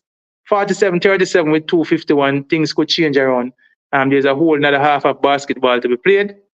And we know the firepower that the US has brought to the Olympic Games. Could very well be that people like Steph Curry and Kevin Durant, LeBron James and company could catch fire, and you figure that no lead is safe with those gentlemen on the court. So early days in the basketball. We will continue to keep you updated. Ricky 10, keep the updates coming, Ricky 10. All right, so I say US scoring 5 points straight. It was 47-32, and now it's 47-37. So the US doing what they need to do to try and get back in this one. All right, we still await the start. There's still a lot of action left, people. Another big final that includes Jamaican also. Jamaican disappointment in the 4 hurdles. Russia Clayton or Cheyenne Salmon finishing 5th and 6th respectively, unable to find themselves on the podium. I'm sure Russia will be mightily disappointed. And as we speak, the men are coming out for the 110 meter hurdles final.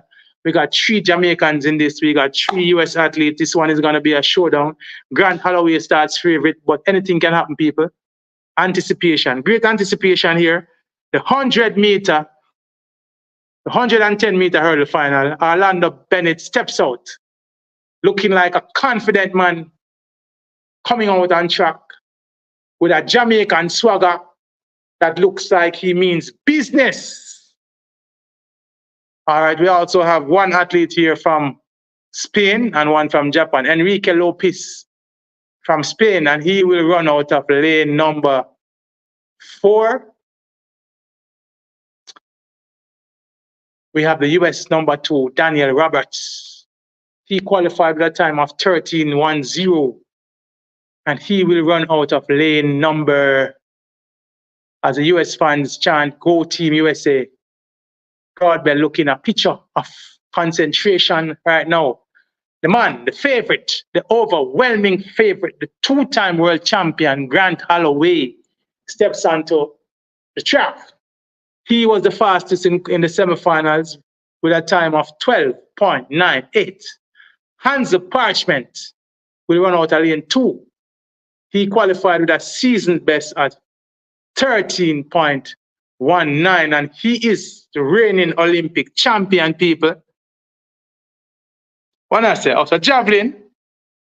Okay, Jano. Sure improvement. You find it, brother.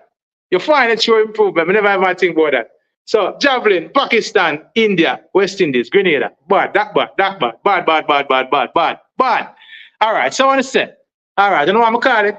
I don't think Grant Holloway will lose this. I think Jamaica have a really good chance of getting 2 medals. I think Broadbell is going to be in the reckoning. I think Bennett is going to be in the reckoning.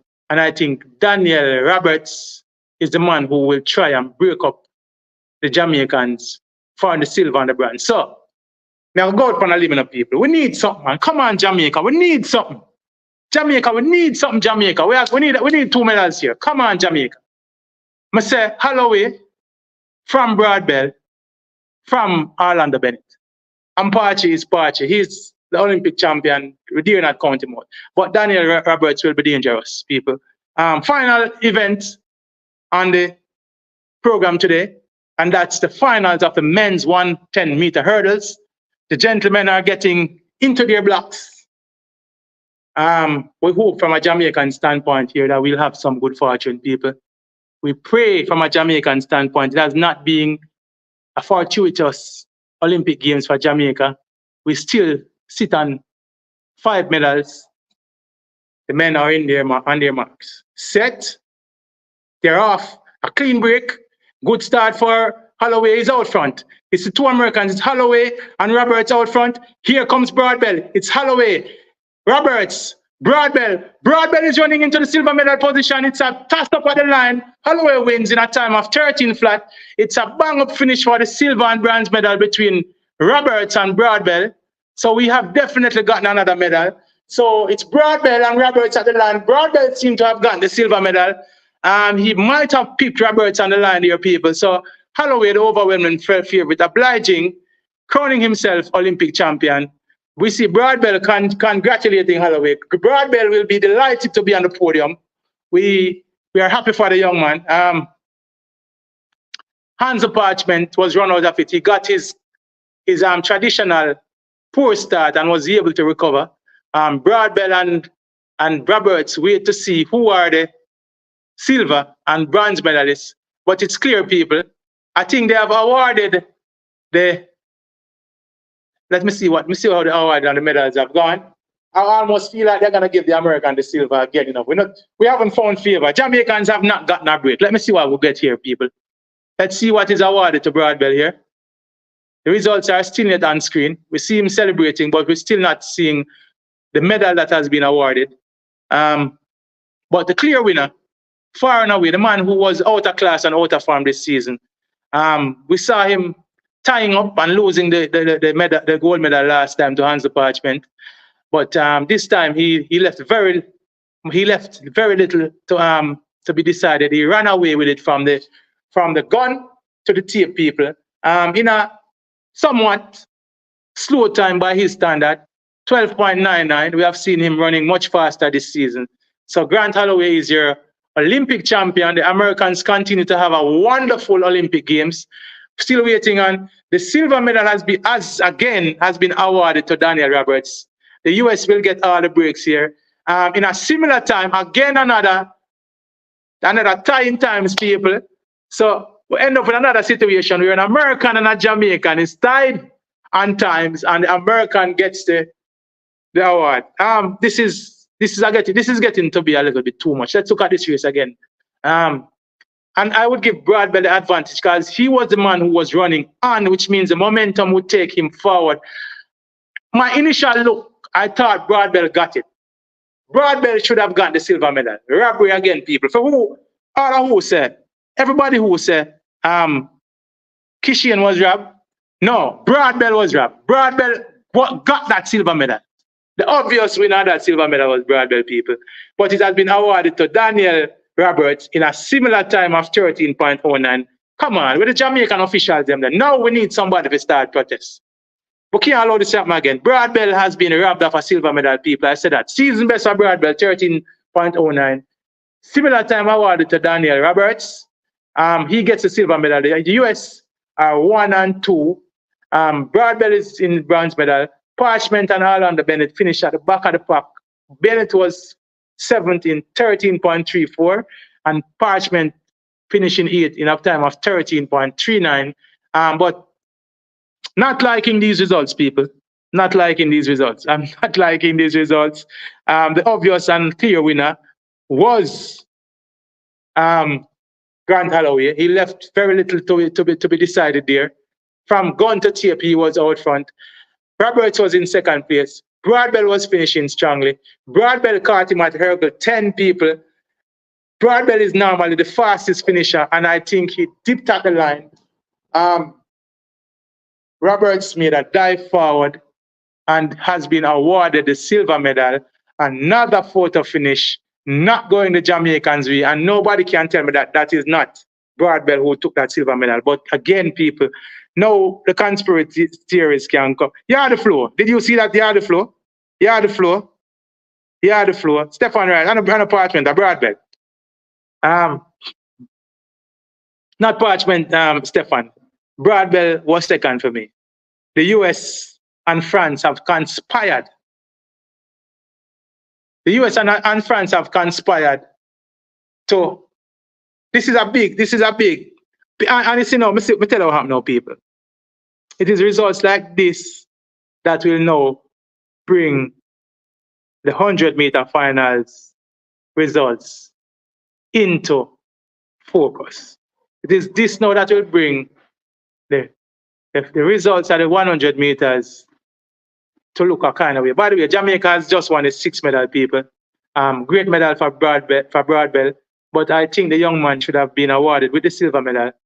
He was way off the pace, people. Daniel Roberts and Holloway were out in front. Broadbell came from about 1.5 meters back, whilst Roberts struggled with his hurdling. Broadbell was clean to hurdle 10, finished with a flurry, and in my estimation, should have been awarded with a silver medal. However, he has been awarded with a bronze medal, and Daniel Roberts was given the silver medal. This is not looking good, people. I agree with you, B.I. Strong. Jamaicans should protest. See, Jamaicans need to protest. If the officials stay in the Olympics and not protest this, then they're them worthless. They're not worthy to go on any more thing.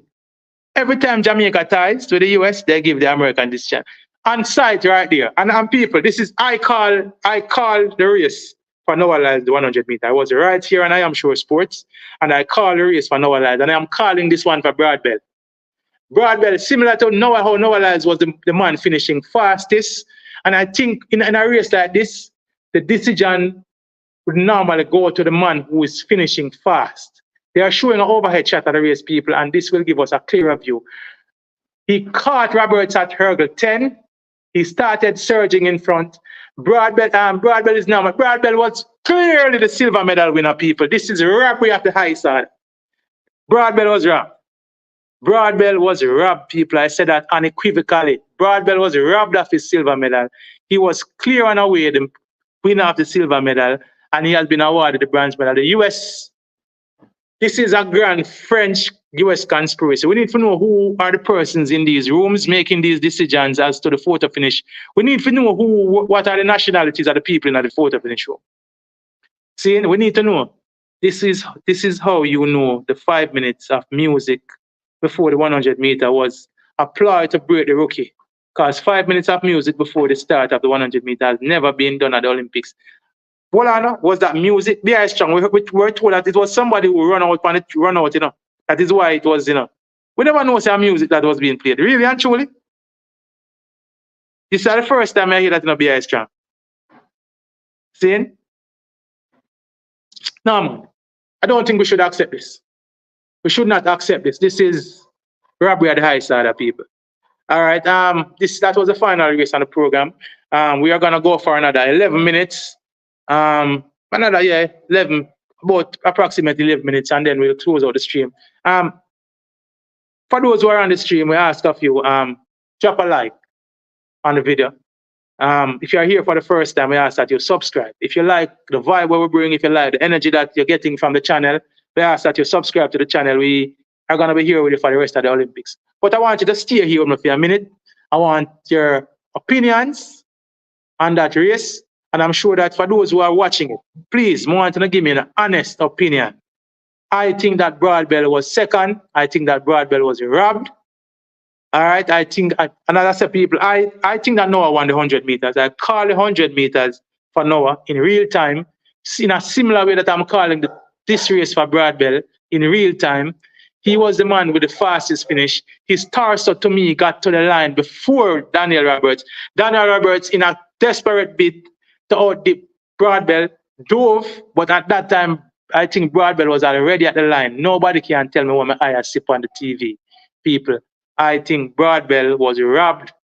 Seeing the US and France have got answer to the people as to why this grand conspiracy has been allowed. In addition to the fact that they keep putting our athletes in lane 8, even when we they're showing it again. Nobody can tell me nothing. Nobody can tell me nothing. Broadbell was second in that race. Seeing? Disappointing. Ricky Chen, we say halftime, 54-43. So Serbia up at the half. All right, we say we have another 9 minutes in the stream, people. We could continue to have them discussions. Yeah. I didn't see the race. I have to look at it to replay. Yeah, the flow. Trust me, yeah, the flow. We'll see. Broadbell should get the silver or silver shared, but this one is too obvious. I agree with you. BI strong. I agree with you 1,000%, my brethren. 1,000% BI strong. I agree with you. Carl Stewart said, remember the sponsors spent a lot of money, but this is sports. Sponsorship is a side show in sports. Carl Stewart, the sponsorship money should not be a determining factor as to how people are awarded medals. Carl Stewart, this should not be allowed to happen. I'm gonna see if the Jamaicans in Paris, and I know that Broadbell is happy he medaled in this event, but I'm sure when he goes back and look at these replays, he will feel aggrieved. This should not be allowed to happen or to persist. Yeah, man, Sasha Bashi, I agree with you, Sasha Bashi. He should contest this. Definitely should have a protest. And I don't think it's up to Broadbell. I think it's up to the Jamaican officials in Paris. We don't hear nothing from them people, you know, man. The only thing we have heard from the J3 is that them in a fight each other, you know. All right, so Michael Gardner talk about the music. People, I heard from a source that it was somebody that rushed the track for the delay. I did not know that this was music being played at the beginning of the thing. So Michael Gardner said the music thing at the start of the race is more than meets the eye. Are we aware of spiritual warfare? You best bet it is. And since the opening ceremony, they have been, I don't want to mention the opening ceremony, you know, they have been occultic. Let me choose my words carefully here. See? Michael God is a very, very spiritual person. Saying I am fully aware of what exists in the earth. I'm fully aware of the powers that are allowed to, but I don't want to say too much. So I will not dismiss lightly your comment, Michael Gardner, about things that obtain in the world. I too was very turned off. Seeing I had some very strong words about what happened in the opening ceremony. So your comment is noted, my brethren. I will not scoff at it, and I would suggest that nobody scoffs at it. See, BI strong. Let me hear what you say this, BI strong. Because I had this thought, you know, in the LA Olympics, every single close decision will go to the USA. They are making the world get used to it. But officials have to grow some balls in a BI strong. If we are going to send people to the Olympic Games to represent Jamaica, I am suggesting Jamaica send strong and capable people. We must send people that will go out on a limb and stand up for our athletes. Not officials that will go to the Olympic Games on a trip to tussle with each other. We can't have the JOA and the J3s tussling with each other while Rochelle Clayton wins her heat, beats Anna Cockrell, and is given lane 8 with Anna Cockrell inside in lane 7. That should not be allowed to happen. It should not be allowed to happen while Sydney is running out of lane 5. That is unacceptable, people. Anyway, let me get to some more to comment. I don't know, BI strong. The world are going to pan geared by something. Because I'm sure that these results will not be allowed to just go by the wayside. Countries will write about them in their newspapers. The US will be pointed out and they will be called out. See? Tag some Jamaica officials on the site. I am sure. Yeah, man, please do. Tag them. I don't know them thing. Tag them. I was watching it in an Canadian feed, and they played the song 3 times. When it was done, they played it again. BI strong, that joke thing. This is the first this is coming to my attention that a song was being played. I heard somebody asking a question in a press conference. They were asking if the athletes press conference, they were asking both Noah Lyles and Kishin Thompson if they were aware that somebody was trying to get into the track area, and that is why the race was delayed. I had no idea the race was delayed because of a song. I'm not just informed about that now, brethren. I can't believe that either. I cannot believe that would be allowed to happen in the Olympic finals. It didn't happen in the women. Then why would we allow it to happen in the men? Why would I allow somebody to play music while the athletes try to focus and concentrate on them race? And one song would be played 3 times while the athlete had to be standing behind them blocks for 3 minutes. That don't make no sense. Giving prize being 8 in the semi-final. That is the next one to Seeing was strange, she win, BI strong, she win her heat. How will she end up in a lane 8 with the whole of the stronger competitors behind them? And the Jamaican official, that happening to Price should not be allowed to happen to that should never happen to Price yesterday. And today we allow it being allowed to happen to Clayton. Should not be allowed. These people are waste people who we sent to the Olympic Games. See? Yeah, man, we're definitely missing some people with the balls like Captain Burrell Bridget. Believe me. I can't believe that this was allowed to happen. Seeing it happened yesterday in the women's 400 meter semi-final. And people, this is not sour milk now. I called it out before the race. And those who are here with me know say I call it out before the race. Seeing it should not have happened, people. Saying it should not have happened. Lane 8 in the 400 meters, whether it's a 9-lane race or a 8-lane race, is not a favored lane. Seeing one of the weakest qualifiers, people, and let me inform you how I know track and field work from I have been watching track and field. Seeing? In an 8-lane race, the favored lanes are lane 4, 5, and 6. In a 9-lane race, the favored lanes are lane 5, 6, and 7. The winners of semifinals get the favored lanes. The second place people in the 3 semifinals get, in an 8-lane race, they get lane 7, they get lane 3, and they get lane 2. The 2-time qualifiers get the outside lane, whether it's in a 8-lane race or a 9-lane race. I cannot understand how Rochelle Clayton won her semifinal and was given a lane outside the person who she beat in the semifinal. That no make no sense. And we like a full official them we have in a Paris, sit down there and allow that to happen. Them need to come down and come home. If we ever send these people to represent us and them have the balls and the guts to stand up for our athletes and call out things like this. If you don't take me on a podcast to see the obvious error and stupidity in that, then them people who are up at Paris need to come at them yard and we don't need to send them nowhere. It would have been better if we send the field athletes or the advocate for them coaches. See, like Daniel Thomas Dodd and Lamara this thing. It's better we make them people stay and we send the people them coach. We go help them out. We probably would have get more medals. Because them people are there at the Olympics and not doing anything in advocating for the Jamaican athletes. You see me I say? Believe me, I am so disappointed in this. People, may only have a minute left on the stream. We have a close out in a little while. We'll be here again with you tomorrow. See, now we welcome all who come out. Drop the comments. We welcome all the comments. As a matter of fact, listen what I'm going to do. I'm going to stay an extra 5 minutes for facilitate the reason for this reason. You see?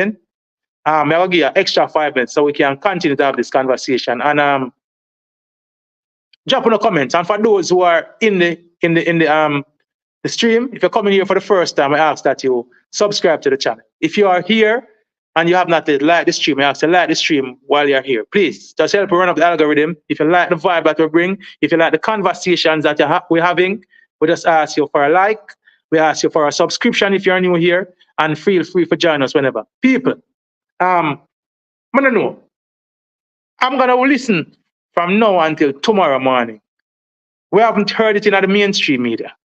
Seeing? So I don't know if we are too unique around here, why we think so. We are see something wrong. But should not be allowed to happen, people. We should not have allowed this 400 hurdles to go off. Seeing? With Rochelle Clayton, who beat Anna Cockrell in the semifinals, for Anna Cockrell to be running out of lane 7 on the inside of Rochelle Clayton. The favored lanes in a 8-lane, in a 9-lane competition, and I said for those who are here for the first time and don't know, I am track and field. I speak with authority when I talk about track and field. I ask people a question. There are 3 favored lanes in a track and field. If it's an 8-lane track, it's lane 4, 5, and 6. Seeing, which means you have 3 people on your inside, seeing, and you have 2 on your outside. If it's a 9-lane track, the favored lanes are lane 5, 6, and 7, which means you have 3 people on your inside and 2 on your outside. There's no way on hell Rochelle Clayton should have been in the lane outside, which means she's one of the guinea pigs, one of the rabbits in the race of people that take mark off. It should not have been allowed to happen. it should not have been allowed to happen. Seeing? All right. So, point action. Gunners boss. I know you're in here, sir. I listen. Seeing? Commenting on the thing. I can't call me on my phone, Gunners boss, because I use my phone as the camera for the broadcast. So if you want to talk to my Gunners boss, you have to talk to me in the chat. See? Can't call me on my phone. All right. So was the opening ceremony. Yeah, man. Yeah, Virgin, we those of us who have sense know what was on show in the opening ceremony. Those of us who know, and then we live in our world. Let me tell you what, we live in our world, people, where people are nonchalant to the happenings in the world. I will not come on here. I won't come on the stream. I'm not here to preach religion nor spirituality.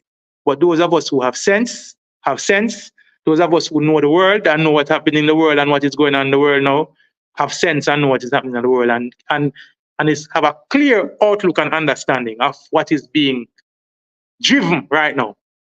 See? So, enough said about that. But to what is happening in actuality, we are being robbed in front. We are being robbed in front of the eyes of the world, people. We are being cheated. Let me not even say we are being robbed and cheated, because that was robbery with Broadbell now. We see him on an interview on screen right now. We are being robbed and cheated in front of the eyes of the world.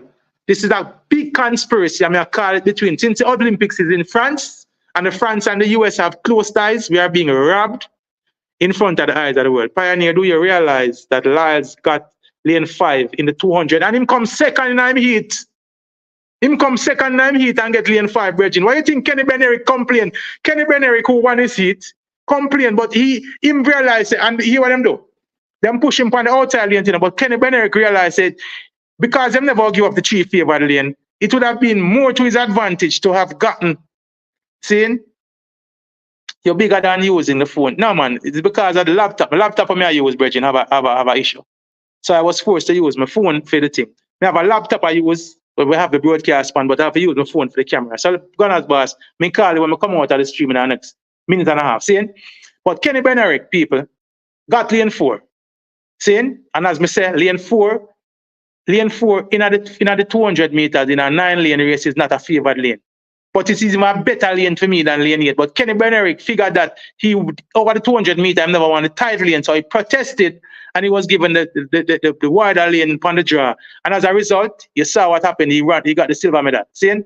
Noah Lyles, who finished in a second place in the heat, was given one of the favored lane 5. The favored lanes are lane 5, 6, and 7. How the hell did Noah Lyles not win his heat but get a favored lane? That is biasness, and that is curry favor, and that is cheating at the highest order, people. It should not be allowed to happen, and our Jamaican officials sat in the Olympics and allowed for people. We give thanks to all who there. We ask before you come out, do you like the stream? Gunners boss, I said this.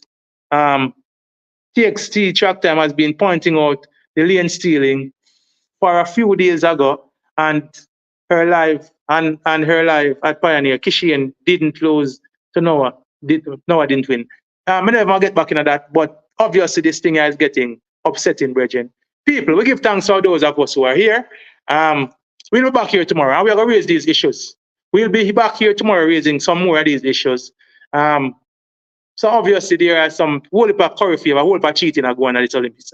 We give thanks who are here. We look forward to having you again. We ask that you like the stream before you come out. My name is Pioneer.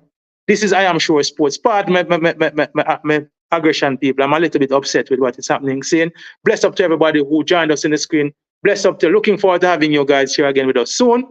My name is Pioneer. As Manning's man said, we are over and we are OUT out.